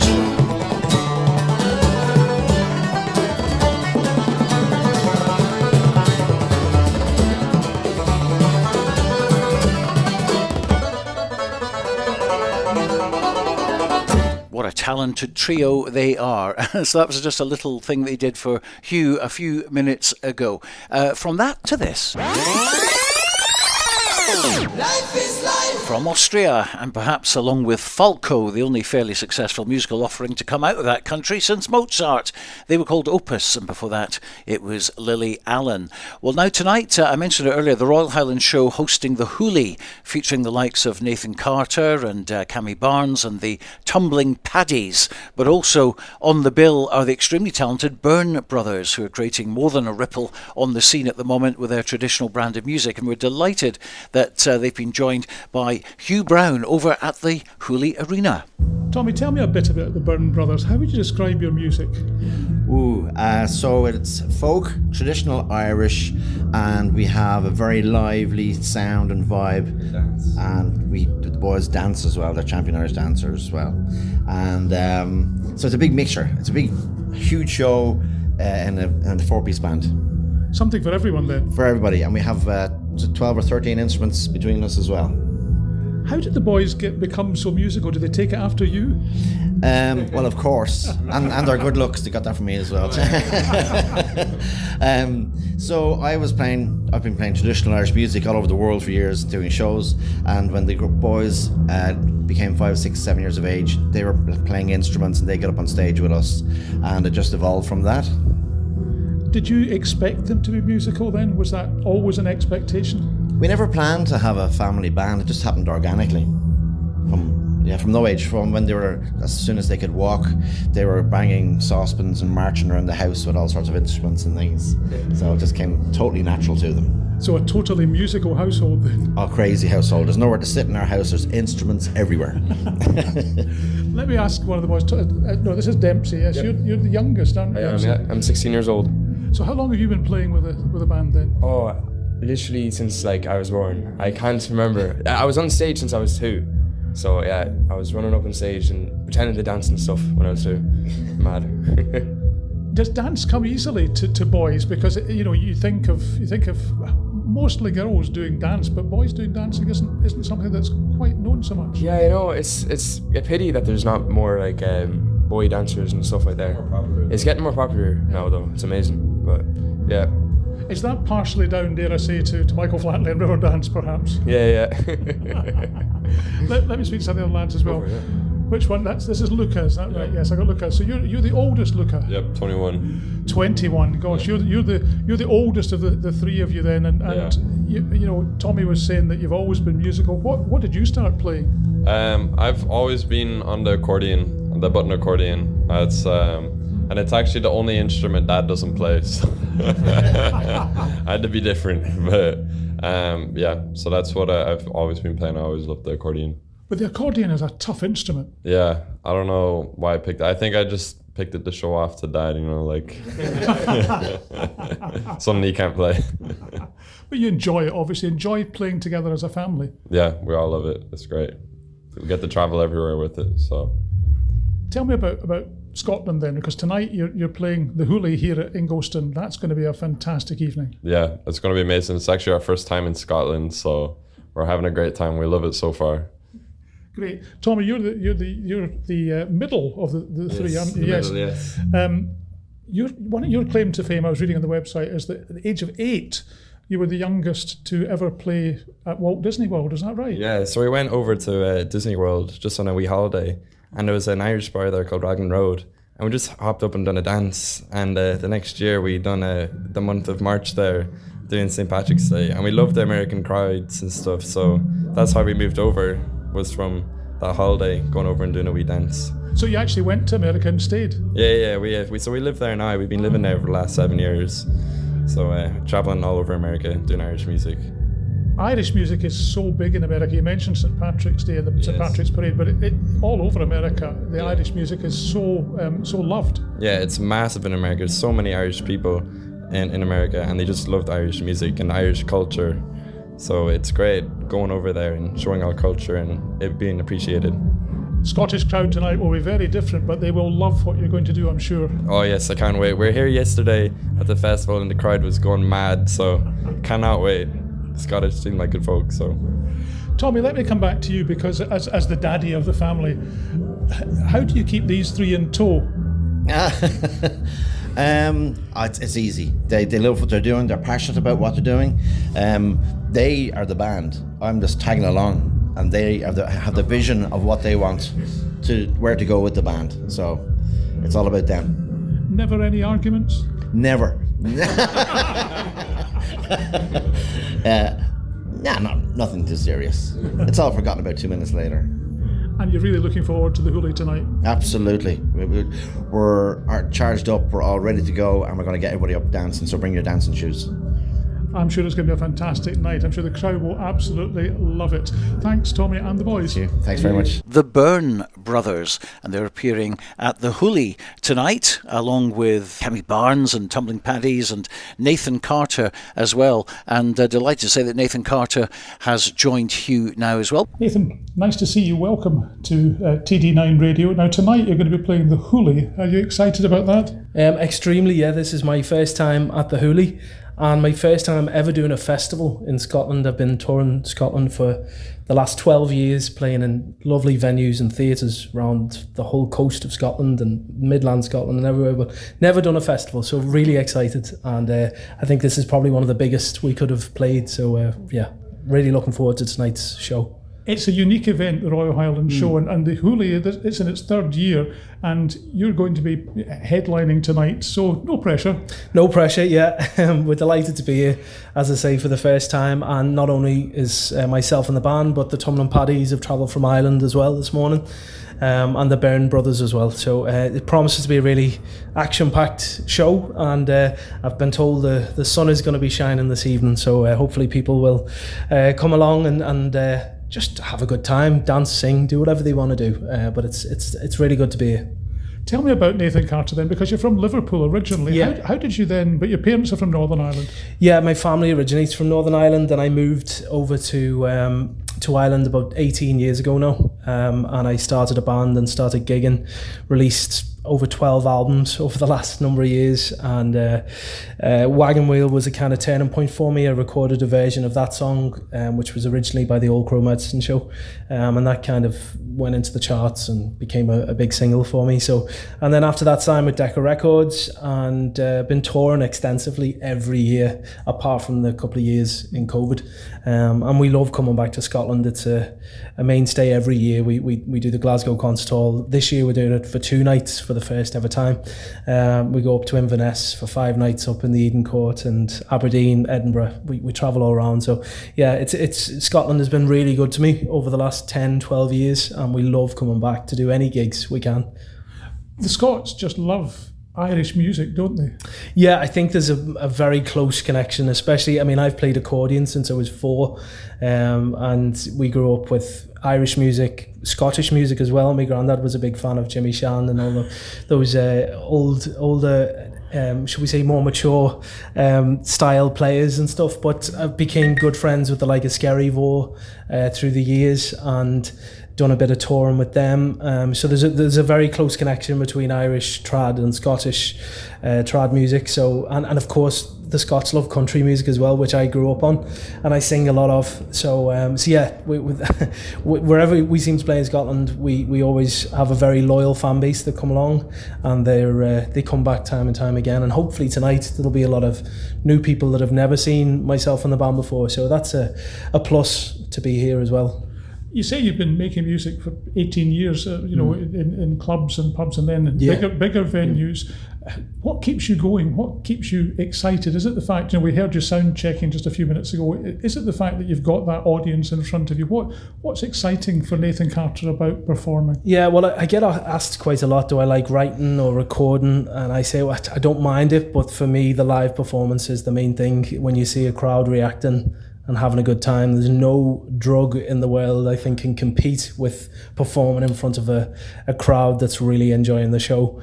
And as I say, the fan base that we've kind of grown over the last number of years are very dedicated, and they know how to have a good time.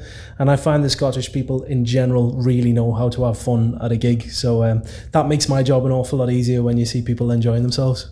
Have you got a favourite song that you sing or track, or does it change from venue to venue? Well, from tour to tour generally, we do 5 or 6 new songs every time we go on tour. This time I've gone back to some old country music and dug up some old 90s classics that we're now performing at the festivals, as well as my own songs that I've written. There's a good few of them throughout the show. We do a Scottish medley, and I always love singing Caledonia. It's one of my favourite ever songs written, Dougie MacLean of course. And I recorded it on the Wagon Wheel album 12 years ago now, so I've been singing it for a lifetime, but still really enjoying it, and I know tonight it'll probably get a very good reaction, hopefully. Well, there's no doubt about that, Nathan. I let them sing, they can take over. Yes, they will. Yeah. They'll sing in with you, that's for sure. They will be very much hyped up. Yeah, as I say, we're delighted to be here, and fingers crossed tonight will be a huge success. I'm sure it will. Certainly will. It's lovely to meet you. I wish you well tonight. Not that you need it, because it will be a fantastic evening here at the Royal Highland Show at Ingliston at the Hoolie. Thank you very much, Nathan. Thank you so much. Big hello to all the listeners, and hopefully we'll see some of them tonight at the Highland Show. Hugh, you've hot-footed it from the stage, from talking to Nathan and also the Byrne brothers, and nice guys. Absolutely, they were just so delightful, and they kept saying, certainly Tommy kept saying, we really appreciate you doing this, and it's nice for you to do this, and he was hot from a taxi from the airport. Yeah, so the flight was late, wasn't it? It was, so he was really nice, and the boys just nice lads, actually, to be honest. Yeah, and Nathan, first time you've met him, so? First time I met him. Have you met him before? I haven't actually, no, surprisingly, because being involved in the country music scene, but we were just talking about this as well, the Irish music scene.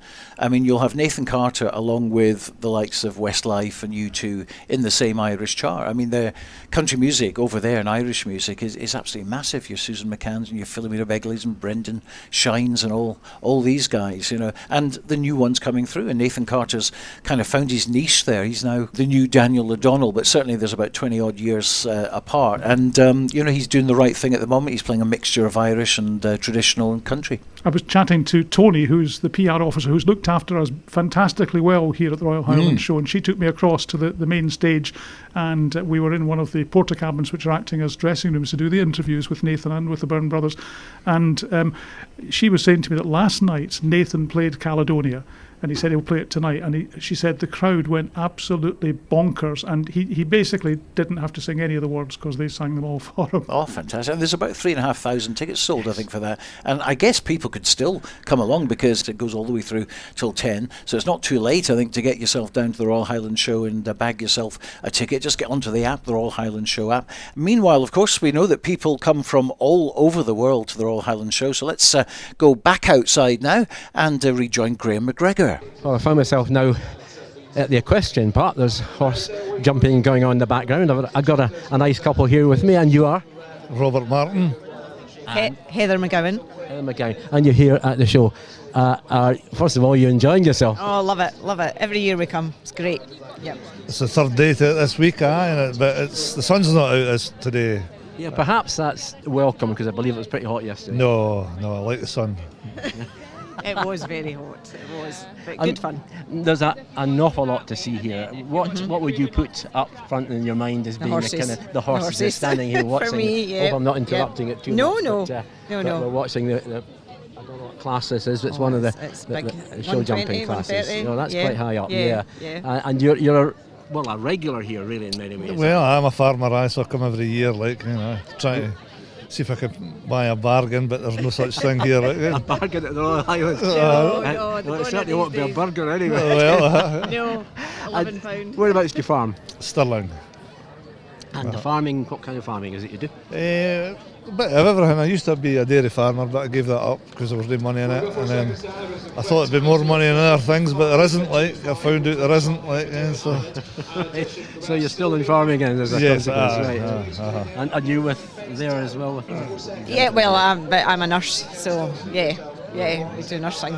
So is this marked in the calendar every year then? Of course, to the Royal Highlands? We're members, so got to come every year. More so members. Yep. And it's it's not quiet, is it? You've got to be prepared for an awful lot of people. Yeah. This is, as he was just saying, this is the busier part. But we like going up to the machinery and the tractors and the combines, etc. as well. Yeah, it's a massive area. I mean, we're here at the show jumping, but what else would catch your eye and would you recommend to someone else? The craft tents, they're always good. The food hall, going there. Yep. Just wandering about and seeing things in the main ring, watching the parade.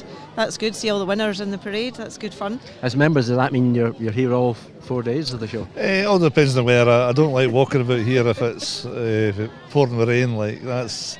Well, there was a suggestion in the forecast that we might get some tomorrow thunder plumps, as they call them, even today, believe it or not. All right. We'll keep your fingers crossed. Aye. I almost see the sun as well, to tell you the truth. But anyway, so you're enjoying, and after this you're going to go on where? Beer tent for me anyway. Well, we're not driving today. We got dropped off this morning, so I'm usually driving. So I might have a wee you'll Prosecco. Be in the beer tent as well. Well, a wee Prosecco might be on the cards. I'm sure Grahame will sneak in there as well for a wee dram or two. So, another chat for you now from the food hall. Very rare for me to visit the food hall, but I did for you people. So, ladies and gentlemen, I bring you now David, the cookie pie man. David, how long have you been the cookie pie man? 6 years. Started in just before lockdown. And we're always looking for unique product, and this is unique. Everyone knows what a cookie is, but a cookie pie, explain. It's cookie dough baked in the oven, filled with all different flavours. And when I started it, I saw a little opening where cookie pies weren't around. I tried all sorts of other cakes. I decided to branch out on them as I saw they were different to all of the cakes. That was your eureka moment? It was, yes, I had a moment. Well, we've just seen you make a quick sale there, and they're very, very popular, aren't they? Yes, as I said, I saw an opening, did loads of different cakes when I first started, I soon noticed people were coming to my stall specifically for cookie pies, and I thought, cut out the normal cakes that everybody else does and do more flavours in the cookie pies. Tell us what flavours you've got on offer today. I've got Happy Hippo Kinder Bueno, Salted Caramel, Milky Bar Bueno, Teller and Kinder, Nutella and Ferrero Rocher, Millionaires, Biscoff White Chocolate. You always have to have a Biscoff these days, don't you? Always going to have a Biscoff and more so Nutella. These are big portions, aren't they? Yes, they're very big portions. And for sharing, no doubt. Some people share them. I've seen some people walk around eating them on their own. Yeah, that would be Hugh Brown, probably our presenter. Yes, you can mainly cut them in half of the slice tonight, half of the other slice tomorrow. I don't send stock out normally, I just sell and deliver locally. So if the big boys came after you and said, look, we love this idea, we want to market it, so would you get in bed with them, or do you want to stay absolutely unique? Well, I can wholesale them. Actually, one of my sons is the baker, so I will pass the details on to him and then let him deal with the wholesale side of the deliveries and everything. Well, it certainly is a unique product. We wish you all the best with it. Okay, thanks very much. Community radio for Hoy. This is TD9 Radio. Well, let's go out and about again. Grahame, MacGregor, where are you? Well, I'm outside now in the very large marquee covering lots of sheep who have been judged or not, as the case may be. And I've got with me somebody who's going to tell me about it. What's your name? Jack Warnock from Biggar. I have some Blueface Lessers here showing.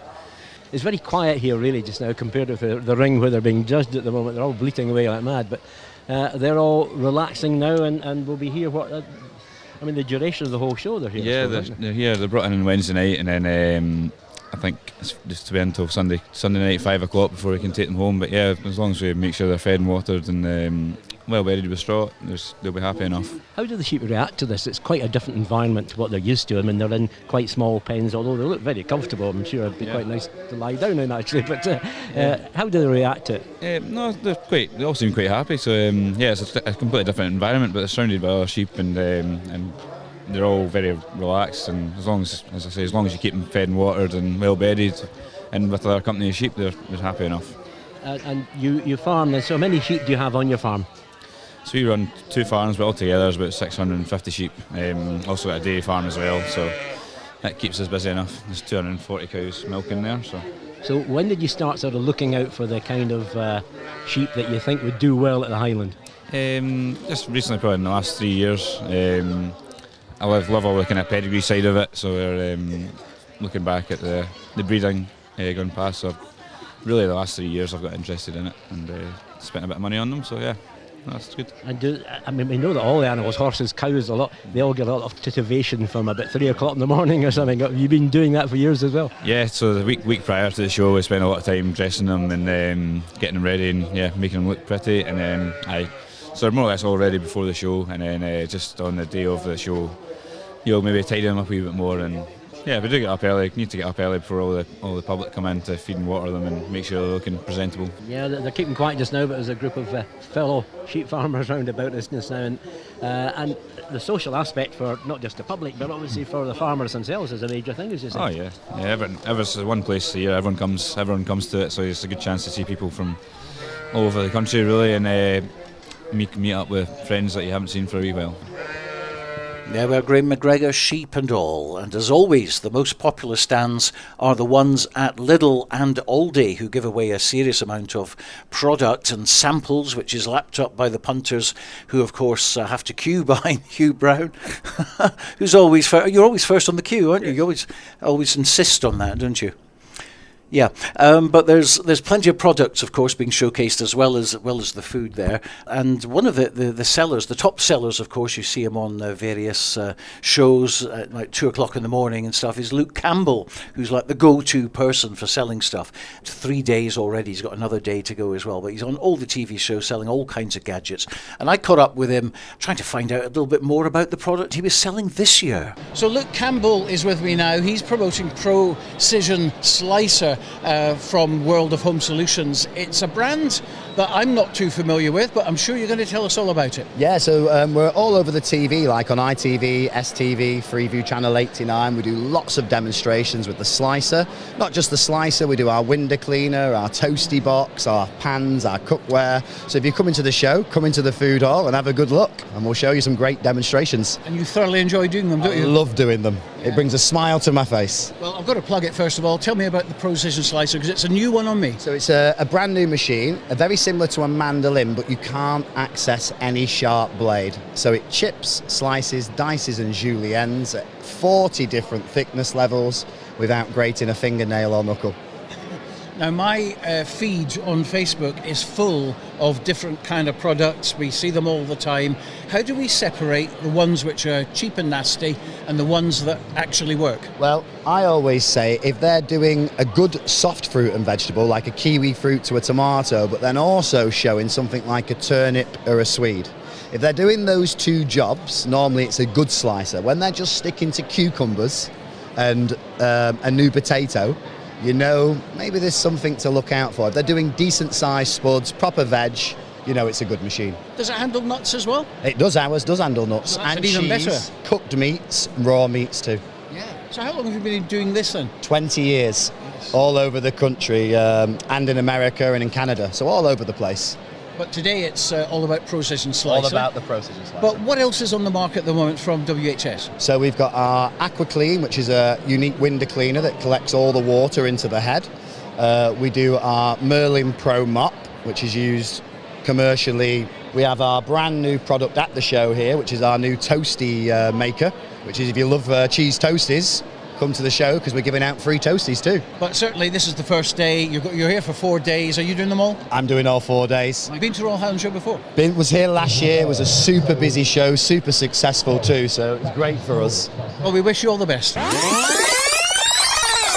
Grahame MacGregor, we're working him really, really hard today because he's out again. Where are you now? Found my way into the arena, which is a big barn with lots of horses in it, and I've got with me a lady who owns 2 Clydesdales, and I'll ask her to say who she is. Yes, hello, my name is Kate Stephen and I'm with Arundel Clydesdales, and Arundel Clydesdales go back centuries almost now, and we've shown at the Highland Show for more years than I care to admit. And you've got 2 here today. I don't think they're prize winners, but they're here enjoying the atmosphere, as I'm sure you are yourself. Yes, indeed. We've got 2 sisters, Concerto and Libretto. They've got different daddies and the same mum, and their great granny was a major champion in the Clydesdale world, and the sire of one of them is by a full brother to a Clydesdale stallion we had called Arundel Balvenie, and he has sired many, many champions, but very sadly we lost him last year due to colic. The Clydesdale, of course, I think everyone's favourites because they're very big, but the bigger they are, the more gentle they seem to be. They have the most wonderful temperament. The breed stems way back to 1788 when it was first, the Clydesdale Horse Society was first registered as such, and 1 year before the Shire Horse Society, so we take a little pride in that from the Scottish viewpoint. But no, they have the most wonderful temperament of animals. They're keen to work, they like people, even with small children, they're safe for them to be around. And so many people are coming through the hall today looking at them, members of the public, and the kids are just thrilled to speak to them. I think it's the size of their heads. If you're a small child, a huge Clydesdale head is an amazing thing, but so gentle. And where do they normally live? Presumably with you? Well, they're up in Banffshire, down on the coast. They look out to the Murray Firth across Spey Bay, in fact, and so they get sea air at that point. And they're also used. They're fine here with the planes by the airport because they're very close to RAF Lossiemouth, and they get flown over the whole time by planes. So that's never an issue with us here at the show. And you take them around to, obviously this is the main show of course in Scotland, but do you take them around to local shows like up in Turriff for instance? Indeed we do. Many, many years we show at Turriff Show. All the entries are in for Turriff Show. So we do all the North East circuit. We go up to the Black Isle, we'll go to Bankery Show, all the ones up there. We keep, the beginning of August is really very, very busy, to be honest. So your pleasure in many ways, your pride in your two lovely horses. Indeed, it's an expensive hobby, but we love to do it, and we will keep breeding them because we have as a family for generations, and we will keep on breeding them. And my nephew's very interested, he's keen. My niece, she lives in Glasgow, so that's no good for her. My daughters are quite keen. So no, we'll keep the Arundel name going, and we'll keep the Clydesdale breed going, because it is an at-risk breed with the Rail Breed Survival Trust. And plainly this must take up a lot of your time, not only going around all the shows, but looking after the horses. Oh, yes. But you can leave them in a field 24/7. They'll live out all year round. They are hardy animals. They are Scottish native animals. No, it takes a lot of work and washing and preparation to get them to how you'll see them today at the show, with beautiful white feathers and everything gleaming. Grahame MacGregor there, talking horses at that particular moment. Now, when I was in the food hall as well, I was drawn to a company producing crisps, but these are about as healthy as you can possibly get, so they claim, and we'll put that to the test very, very shortly. But first, let's hear from Lynn McAlpin from Growers Garden, the Farmers Collective, who I spoke to on the opening day on Thursday. Lynn, tell me about broccoli crisps. Yeah, broccoli crisps are much better for you than potato crisps. Well, I expected you to say that right off the bat. Yeah. Why? Broccoli is just better for you than potatoes. It's got a lot more nutrients in it that are better for you, high in fibre and things like that. And also cauliflower as a vegetable is much better for you than potatoes as well. So let's compare a cheese and onion Golden Wonder with one of yours. Tell me the difference in terms of calories and fat and all that kind of stuff. So our crisps are around half the fat of a potato crisp, so they are better for you in comparison to a potato chip. We've just launched in Tesco.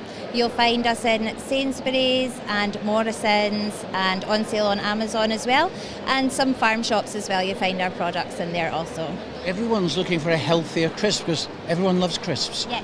This could be the solution. Honestly, they make really nice nachos. Chuck some cheese on, put them in the air fryer, and they're, really tasty. And so many different flavours there. There's chilli, there's a mango one as well. Yes, so in our cauliflower, we have mango chilli, which is really popular, so that's got a wee bit of a kick to it.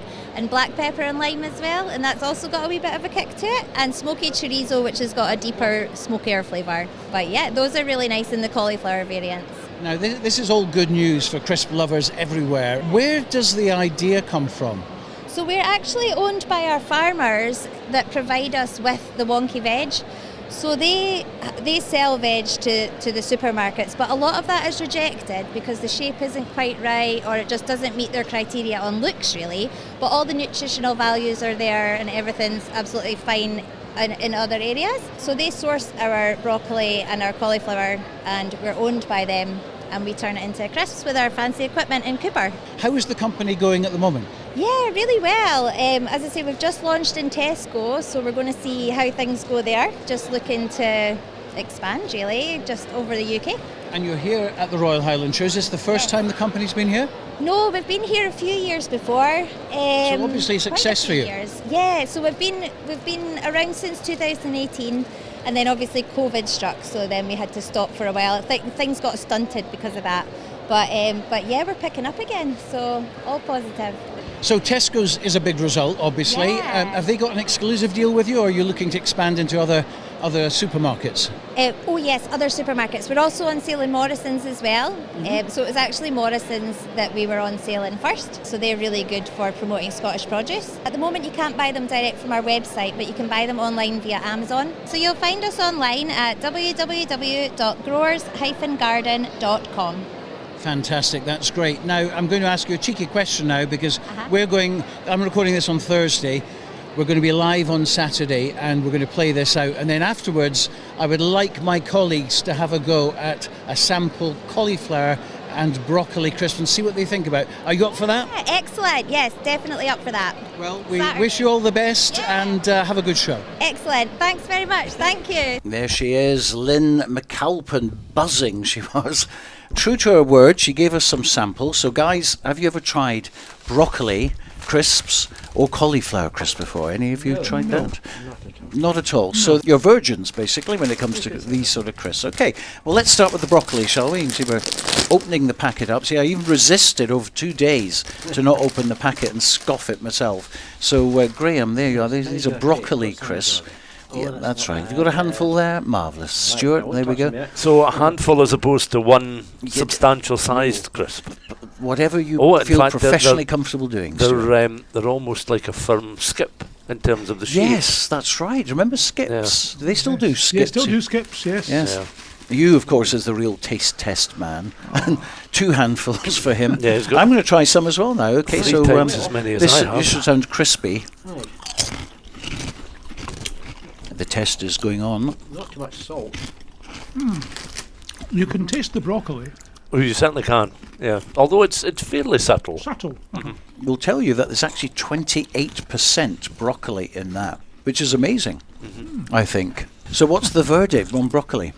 I like them. I could, and in fact, how many calories are there in a packet? Well, we'll come to that in a minute. Oh, right. We'll come to that in a minute, because that's something we have to do if we're doing a proper test. We have to compare it with a pack of Golden Wonder Smoky Bacon, which we do at the moment. So why did you go with Smoky Bacon Golden Wonder? Was it just it was the first out of the packet. Okay. Yeah, well, the multi-pack, of course.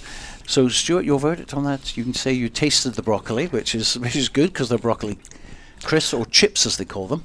I think that if you were to have a small bag and not share it, you could probably just about finish a standard size bag. Yes. But the bag that you have, it's definitely to share with several people, I would imagine. Yeah, this is a big bag. This is what, 100 gram? 84 grams in this one. Grahame, your thoughts? What does that retail at? What does it retail at? Well, your normal 24, 25 gram pack that you would normally associate is £1. Yes, that changed the game, didn't it? Compared with, you can get these in multi-packs, of course, at, let's be fair, probably if you're buying a single packet of crisps, I don't know, what, 40, 50p, something like that? So obviously, there's a big difference there. They're pushing the health Yeah, aspect. and let's face it, any product that is healthy is always going to cost a lot more. Let's do cauliflower. If you're ready, this is the cauliflower clip, but it's a smoky chorizo flavour. So we've got the same shape. Texture does look maybe slightly different, and that's perhaps understandable. Right, so verdict on the cauliflower ones. Can you taste the cauliflower? Yeah, I prefer these. Again, 28%. You don't get the cauliflower. Not in the same way as it is with the broccoli ones. Well, I don't taste much in the way of cauliflower, but then cauliflower doesn't have a great taste itself, but I think I prefer these. They remind me a wee bit of paprika Pringles. So there's the taste test, but thumbs up, thumbs down? A horizontal thumb. Horizontal from Grahame there. I would rate them higher than the broccoli. Yeah, okay. Although the broccoli was fine. I preferred the broccoli. And so did I. So there we are, 4 different people, 4 different results almost. But there's bound to be people listening now, they're going to want us to dig down on a few more details about the crisps and how healthy they actually are compared to a leading brand like, as I say, Golden Wonder. So we've done a comparison based on a 100 gram sample from each brand so that you can make an informed decision. Now, most healthy options, as we said, there's a premium to pay. So a normal 24 gram pack of broccoli chips would cost £1 in Tesco, while a Golden Wonder Smoky Bacon equivalent bag would be, let's be honest, a lot cheaper. So calories, this is the crucial one then. So for 100 gram of calories, Smoky Bacon would come out at 515. The broccoli, what do you reckon? 515 for a normal Smoky Bacon packet of crisps. 120. 120, you 200. think? 200? 200 from Grahame. Yeah, I'll maybe go up 220. And you're way out, 482. Oh. So there's not much difference in calories. What about fat, though? 29 grams for Smoky Bacon. The broccoli crisps? 29. You think the same? Yeah. Defeats the object if it is, isn't it, really? Stuart? 15. 15? I'll go for 12. 21. So it is less. There is 8 grams less fat in the broccoli ones. And what about fibre? Fibre, which is good for you. So we're looking for a higher in this one. Smoky Bacon, 3.6 grams. Broccoli? 3.2. 3.2, so less fibre in the broccoli one, you think, Stuart? 4. You think slightly higher? 4.5. We're getting bigger. It's 5.9, in fact, which some would say, well, you've got to have good fibre in your diet, then broccoli wins on that one. And finally, salt, of course. Salt is a big one.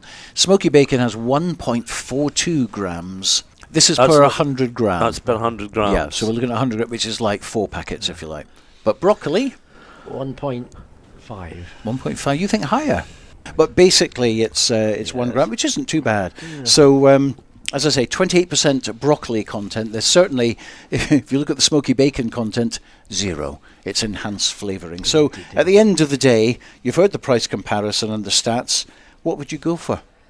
A bag of Golden Wonder or a bag of broccoli chips? What would you go for, I'd Graham? go for broccoli chips. I'll try the cauliflower ones again. You like the cauliflower ones, yes? I'd buy the broccoli ones. Yeah, so it's a thumbs up really at the end of the day. Well done, chaps. There we go. A thorough test there that healthy isn't always good on your pocket, but if you're going to be eating a packet of crisps, then the best one to go for. And what's on next week's Food and Fibre programme, I Stuart? have no idea. Any ideas? What at Duns Castle? Oh, whilst you're here, let's talk about Duns Castle very, very briefly, because next Sunday we're on there between 2 and 4. It's a 2-hour show, and it's a big Jim Clark event. Stuart? Yes, so it's a weekend to really celebrate, commemorate Jim's life, but celebrate the many successes that he enjoyed in 1965, so 60 years on from his Indianapolis win at the end of May.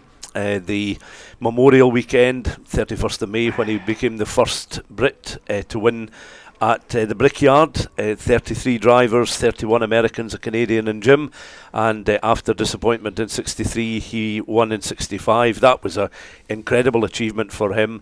He also won his second Formula 1 World Championship, French Formula 2 Championship, a Tasman Series title, which was a number of races, an accumulation of races in Australia and New Zealand.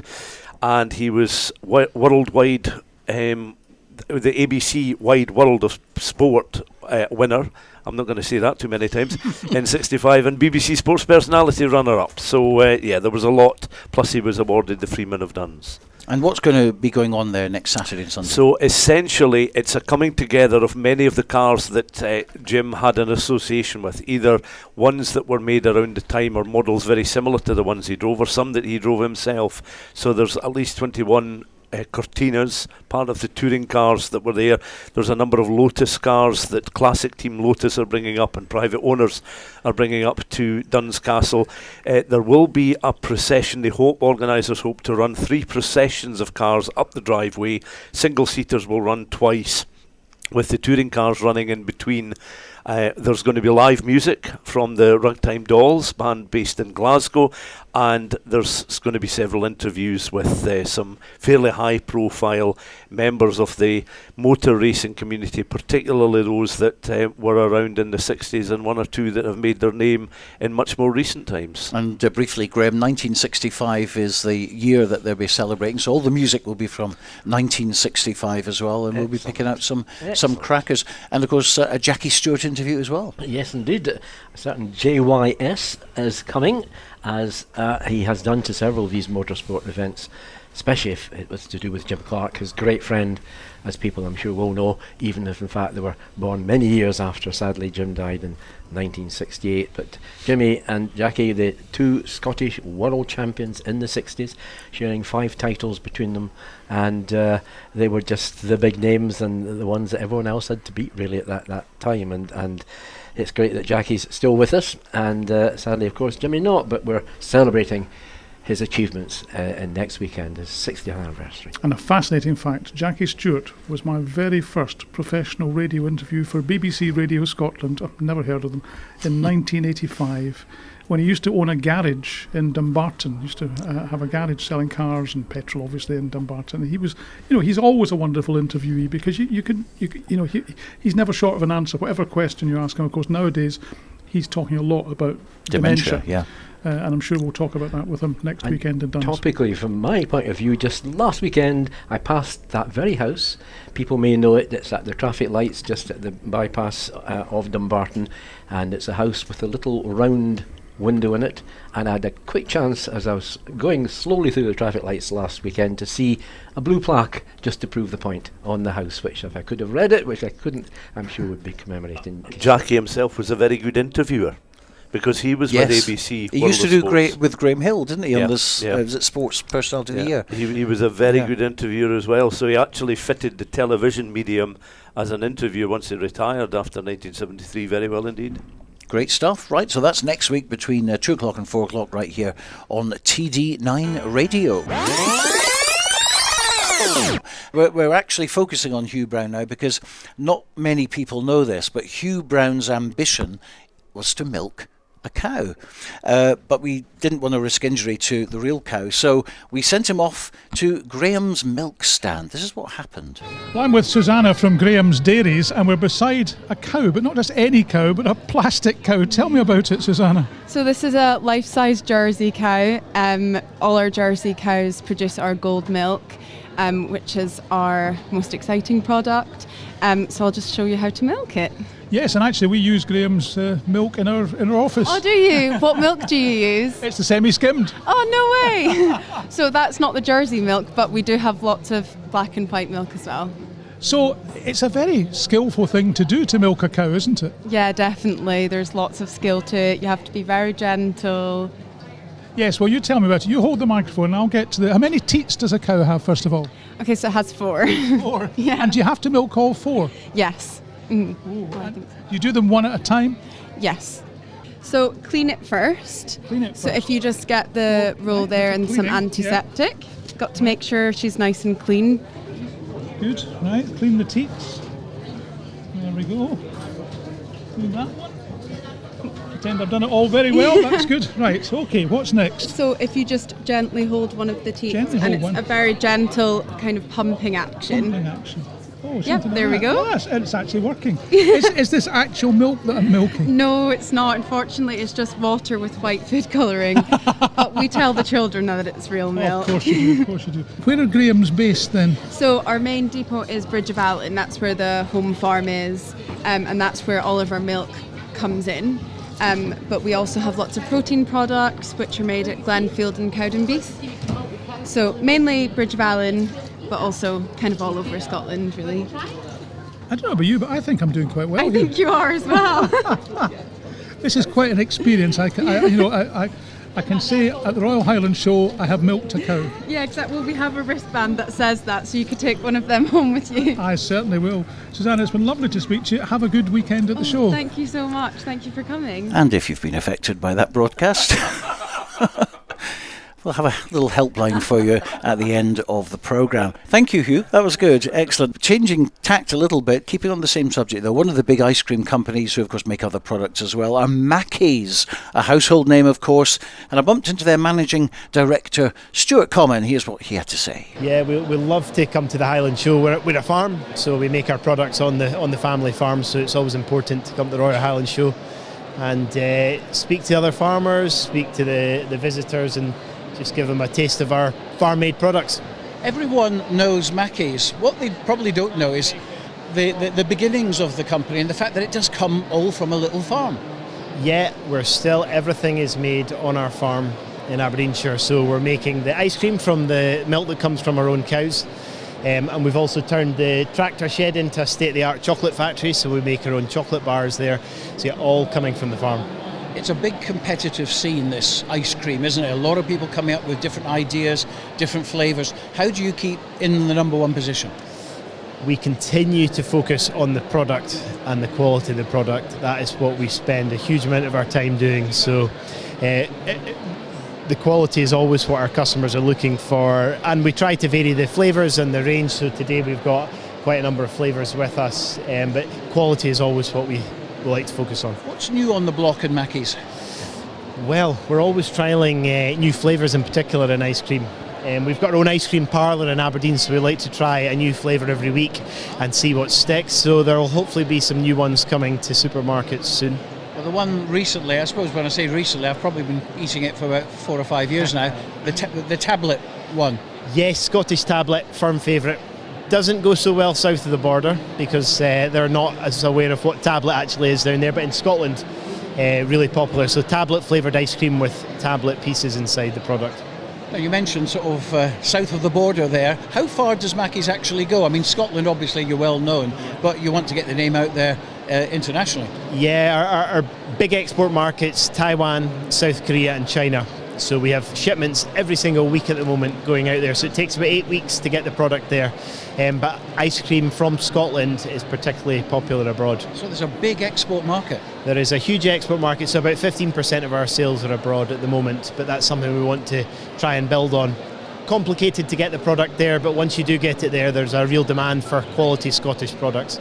Well, I've been coming to the Royal Highland Show for a long, long time. I think Mackie's have been there every year, so it's obviously important to you.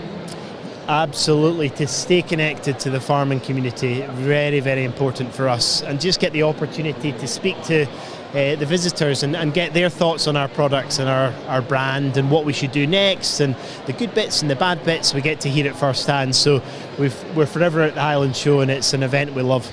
So what are you looking for over the 4 days? What would be a success for you? I mean, I know you're giving away lots of product, you're selling ice cream, and that's an easy sell, but from your point of view as Managing Director of Mackie's, getting involved with the farmers, etc., what would be a success from your point of view after the 4 days? A success for us is just to have as many people leave the show as possible thinking about Mackie's, thinking about our products, having tried them, having spoken to the people on our stand about the where the product comes from, the heritage, the provenance of it. So we just want people to learn more about the brand and possibly buy it when they leave the show. And just finally, what is next for Mackie's? Big part of Mackie's business is focused on sustainability, so we've got our own renewable energy on our farm. So we've got 4 wind turbines, we've got 7,000 solar panels. So the next for us is to develop battery storage, so that's to be able to store some of the power that we produce. So might not be the same as developing a product, but it's a big thing for Mackie's to do the right thing for the environment. Well, lovely to talk to you, and good luck for the show. Thank you, Stuart. Right now, just to show you that it's not all animals and agricultural here at the RHS, Stuart's been out to check out an alternative form of curling, which is rather interesting. It's called street curling, and he spoke to Ailey McCall-Laurie, who's Head of Sport and Communications for Scottish Curling.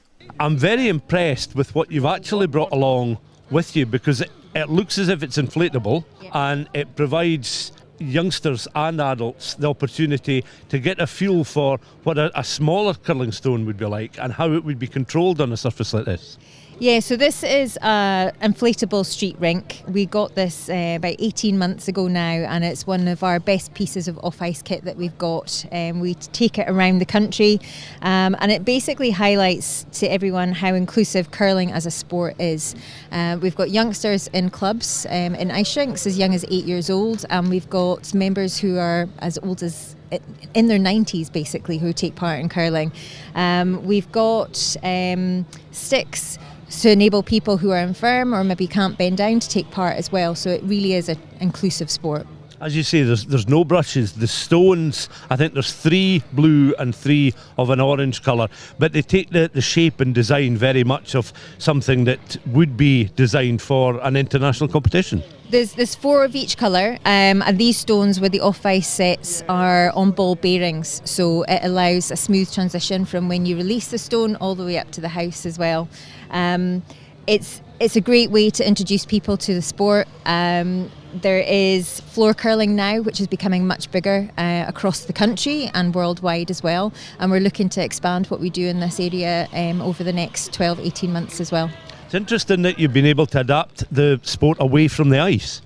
Yeah, it just means we've got a very short season from end of September, October, all the way through to March, April time, and then a lot of people leave the sport because the ice is melted in the rinks and wonder what they can do. This allows us to be able to keep the sport going, keep promoting the sport, keep promoting the inclusive and the fun aspect of it as well. And we've actually got a couple of rinks across the country who have changed their ice pads, now the ice is melted, into floor curling areas as well. So they're now diversifying and having floor curling throughout the summer. So again, they can keep that access to the sport going throughout the summer months.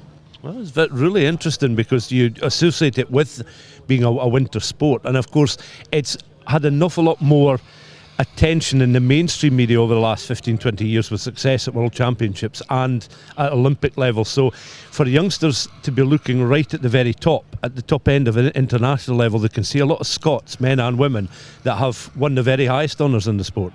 Absolutely. Scotland is the points carrying for the Olympic and the Paralympic Games, which is fantastic for us as a nation.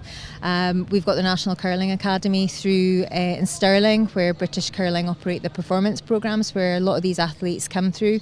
And obviously this coming year and coming season, we've got the Winter Olympics in Italy in February 2026. So the more awareness and fun we can create out of this sport to just get people behind our teams would be the best thing.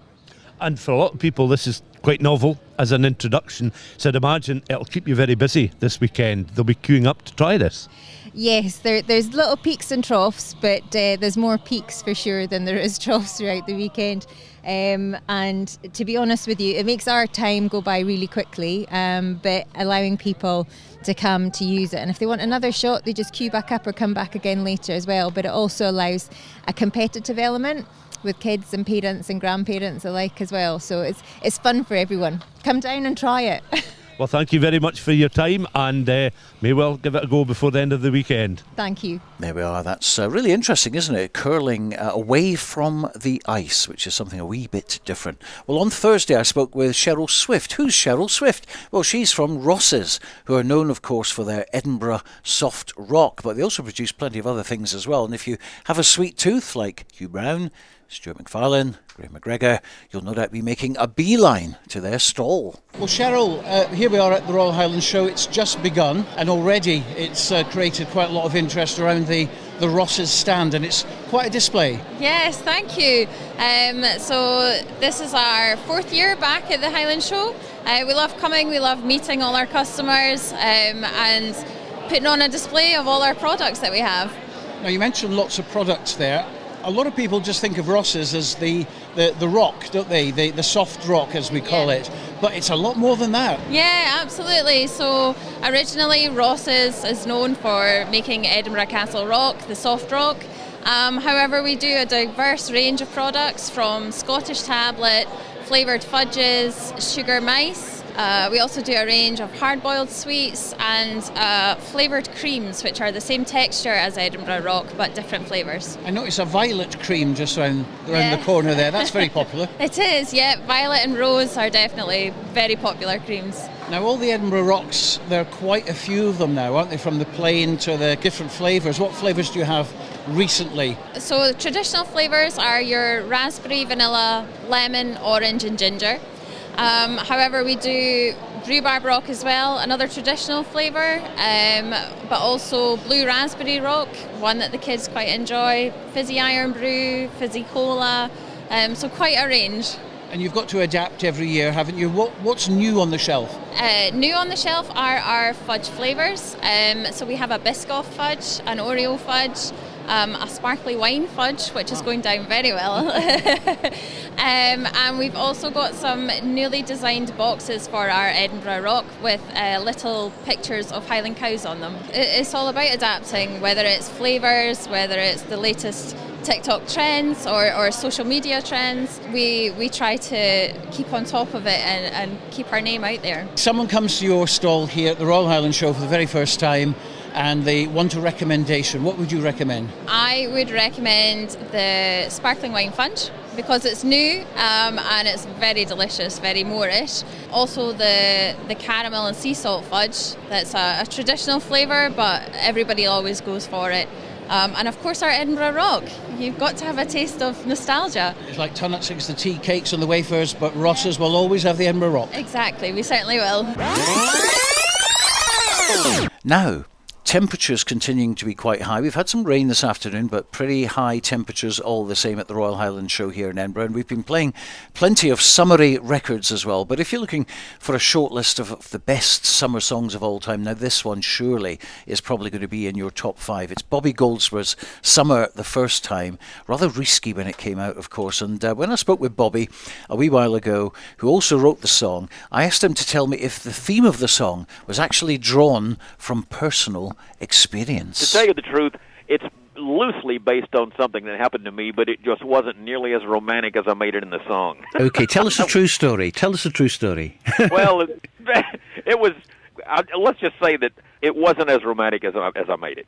Okay, but a great song, and I mean everything, the arrangement, the piano. Now tell me about the piano, because that little riff in there, and also right at the end where the keyboard comes down the scale, I mean, it's just a piece of magic. I have to tell you, of all the songs I ever recorded, I finally had one, I honestly mean this, Summer the First Time, from beginning to end, everything on there is what I had heard in my head, with the exception of the piano lick, and that was Tim Tappan, my piano conductor. And he came, I was standing backstage at this night show, and I had just written the first verse of this song, and I said, listen to this, I just started writing this, and I did the opening guitar part on the 12-string, and after the first time through, he went, pa-da-da-da-da-da-da, on the piano. I said, don't forget that.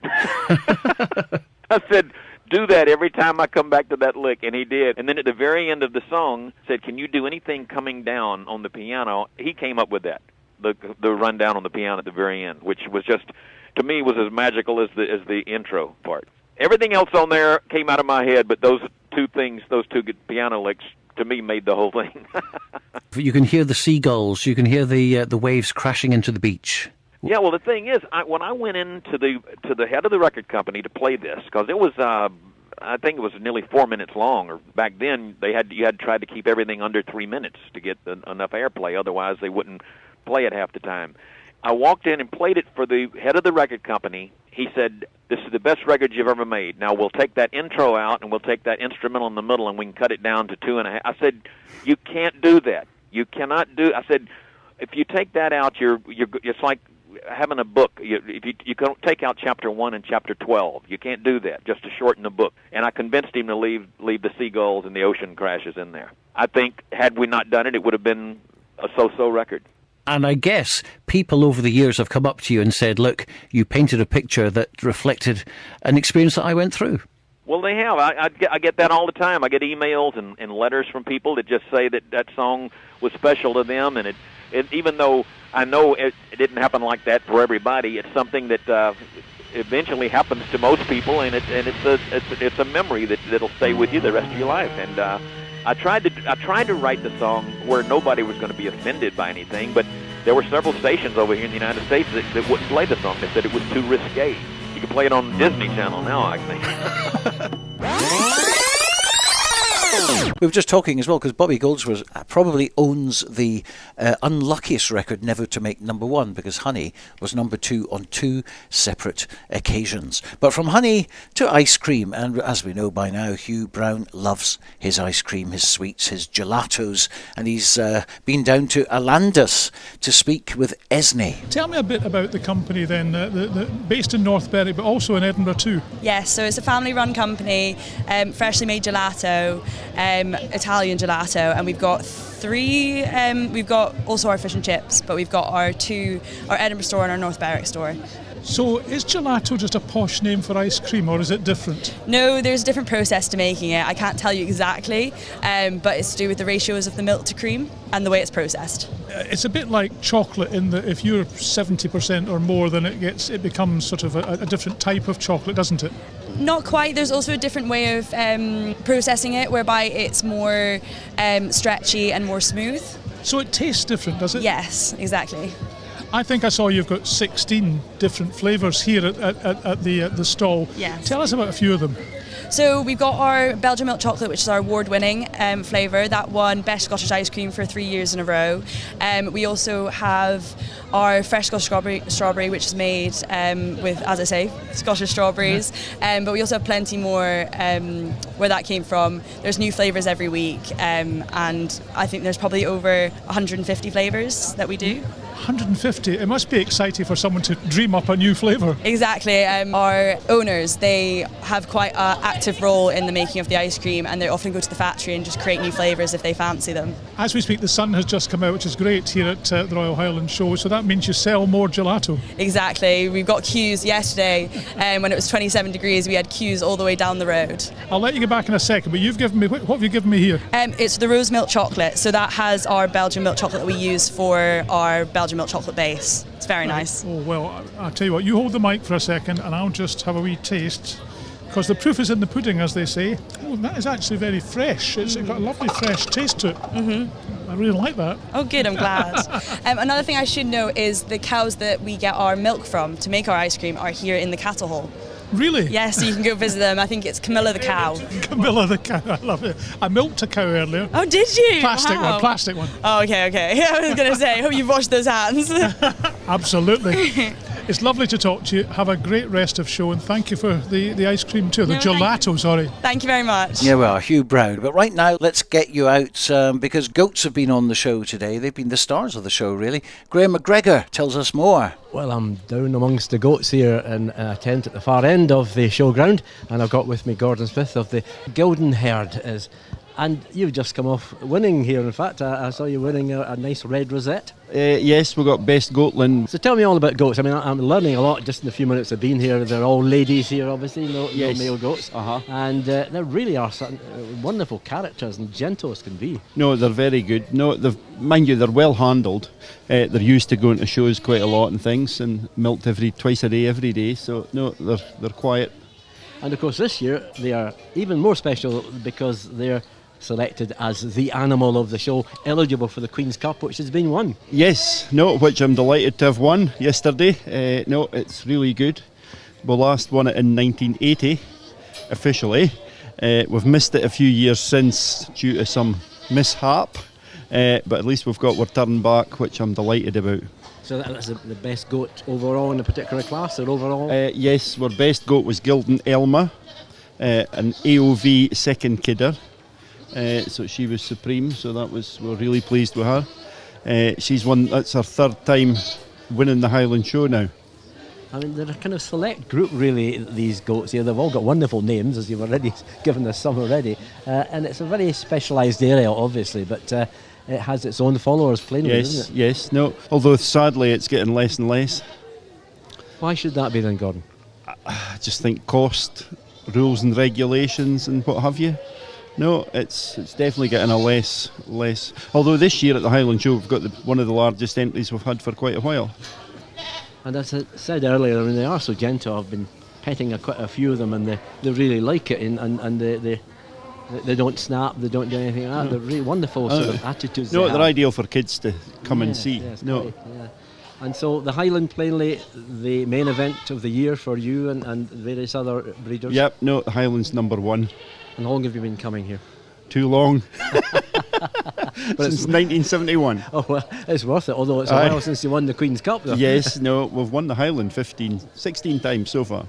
And the Queen's Cup, you'll get that, presented on Sunday tomorrow? No, today. Oh, today, right. Today there's a presentation in the big house at 4 o'clock. It's a nice cup, but it's quite plain. There is nicer cups, but it is quite plain, right, but it is a nice cup. But the goats certainly aren't plain. They're absolutely wonderful, really intelligent-looking animals, really keen to know what's going on. If they're not having a wee snooze, they're up as far as they can get up in the bars. Yep, no, definitely. Nobody's trying to escape yet, though.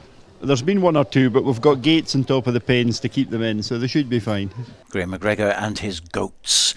Now, the My Name's Doddie Foundation has a presence here, of course, and Stuart popped in to talk to Finlay. Really amazing and important for us as a foundation to be here at the Royal Highland Show. With Doddie's connection to it through him being a farmer himself, it's really, really important for us to be here today. We're here with the rugby store as well, so we've got a load of branded merch up with the British and Irish Lions, which is also a really important partner of ours. Now, it ties in perfectly. The Lions playing, of course, last night. Doddie's connections with the show and his life as a farmer, and also his long-standing passion with rugby union. So they all come together at just the perfect time. Yeah, absolutely. Like I say, the Joe branded kit here today has been flying off the shelves. So we're running really low on anything with Doddie's tartan on it, which is really amazing to see, and people coming up and sharing personal stories of when they've met Doddie through the years and things like that. And with today being Global MND Awareness Day as well, it's a really big day for the foundation. And because of his personality and his character, if you only met him once, you would remember a lot about that meeting. Absolutely. I personally only met him once. It was the day after my 18th birthday, and like you say, remember it clear as day. And that's the thing, people coming up telling us stories of once meeting him in a bar or meeting him on a street corner, and everybody's got a Doddie story, and it's always a positive one. Well, the first time I met him, he was in the position you're in now. He was answering my questions. I was a bit wet behind the ears in those days. It was the day before a World Cup quarter-final against New Zealand, but he couldn't have been more gracious with his time. Absolutely, and that's the thing that everybody says about him. He just had time for everybody, and that's something we really try and embody in the foundation now. We really try and, as well as carrying forward his legacy, it's all about his authenticity as well, and that really, really matters to us. And it perfectly illustrates how important it is you being here today, because your colleague has already, I think, conducted 2 or 3 sales since you started the interview. Yeah, like I say, we've been really, really busy. We've got a load of tartan stuff, as well as British and Irish Lions stuff, Scottish rugby stuff, but like I say, the tartan stuff is the stuff that's going quickly, which is amazing. My name's Doddie Foundation, of course, yes, as Finlay mentioned there, a huge man in the farming world as well as the rugby world. So we're going to talk haggis and black pudding very, very shortly. That's right after this. For the final interview of the show, a chat with Leslie Danks. Now, she told me all about her product. Leslie, I'm here at the Magic Knife stand, a cut above. How long has the company been going? Oh, well, I took over in 2012, and before that I used to work with the lady that used to sell them, so when she retired I took over the business, so it's been going a long time. You're never present at the Royal Highland Show though, aren't you? Oh, we've been coming here for a long time. We've always had the same position, so people can find us again. Well, let's get down to the business end now, first of all. People will come and say, the Magic Knife, why is it a cut above? What makes it so special? Right. Well, it's all to do with the holes in the knife. So when it comes to all the hard vegetables like your neeps or swedes, whatever you want to call it, it's an age-old argument. It pushes the air into it, so you don't get that suction that normally holds onto the knife. So it makes it so much easier for all the tough vegetables like butternut squash and sweet potatoes. But you can also use it on the fresh bread, even though it doesn't have any little teeth on it, and the squishies of tomatoes. So it's basically one knife that does absolutely everything for you, instead of having a whole block of knives. And it does look unique because of the holes, etc. But if that's the secret, why aren't others doing it? Oh, well, I'd be out of business if everybody else did it. It's not just a case of shoving some holes in the metal, is it? No, we do get a lot of customers say, I'm going to go home and drill holes in my knives. But they are. Which we don't recommend. We don't recommend that, no. Especially if they're really good ones and you've got some fancy Japanese and you've paid £1,000 for them. I think you'll be in trouble with the other half if you did that. So what makes this so special then? I mean, you know, obviously there's a whole truckload outside of turnips, and I was talking to someone else and they said that the key to a really good knife is whether it will handle a turnip or a nut. Absolutely, yeah. So it goes through the swede so easy, it just glides through the swede really easy. But like I said, it's all to do with the holes. You get the similar knife, which is a Santoku knife, and it's got the scalloped edges on it. So it's the same sort of principle as that. But these knives, they're double tapered, so if you're left or right-handed, they work exactly the same both ways. And they're really, really thin and flexible as well. So you haven't got a really thick, heavy knife to get through your hard vegetables. So anybody with arthritis, they don't feel like they need two hands just to pick the knife up. The chefs, they're kind of like 50-50 with it. They're like, one, it's too light for them because they're used to a heavy knife. But then when they realise it goes through, they're like, oh, wow, this is amazing. Now, obviously, people will be expecting me to ask you the favourite question is why should they pay a premium price for a knife when they can get one cheaper? And you're going to say? You get a lifetime guarantee with them, so every knife comes with its own little guarantee.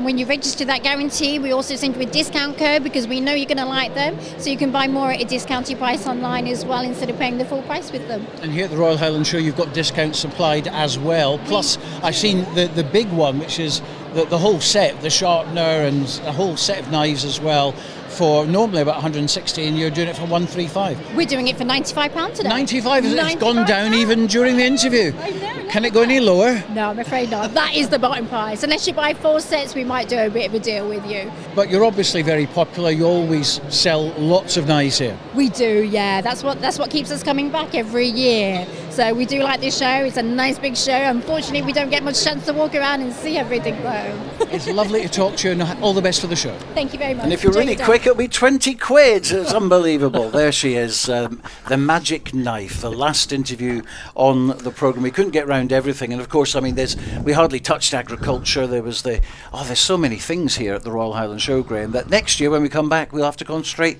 on others. It would be a completely different show. Absolutely. I think we must have touched at least 1% of the stuff here, maybe not as much as that. It has been a fantastic day, enjoyed it greatly, and I'm really looking forward to hopefully coming back again next year to do those very things. Best thing for you, Stuart? Best thing for me was not getting lost the last time I was out. I managed to get out and back in regulation time. It's a big area, isn't it? It's a big area. I mean, I was in a terrible state yesterday because first time I'd been in the showground for several years. No. I was upwardly mobile and lucid. I just was lost. Lucid but lost. Yes. Okay, what about Hugh? Your highlights? Oh, it's got to be milking the cow, hasn't it? I mean, honestly. I don't know if that was good, the highlight for the cow, but there you go. Yeah, it was good, and lots of food. Oh yeah, well there's no change there. And Absolutely. I've got lots of doggy bags to take home. I'm sure you have. Well, thanks to Grahame and Stuart and Hugh, of course, as well. That's our second Summer Breeze show done and dusted. Next week, we're in Duns to celebrate the late, great Jim Clark's achievement 60 years ago when, in 1965, he achieved some extraordinary things in motorsport. Grahame, Hugh and Stuart will be in Duns for that. I'll be back in the studio, but we'll be on air at 2 o'clock next Sunday afternoon for 2 hours of music from the year 1965 and plenty of chat, including special guest Sir Jackie Stewart. So join us for that. In the meantime, my thanks, as I say, to Hugh, Stu and Grahame. We hope you've enjoyed the programme, and from a very hot Edinburgh, a very good night.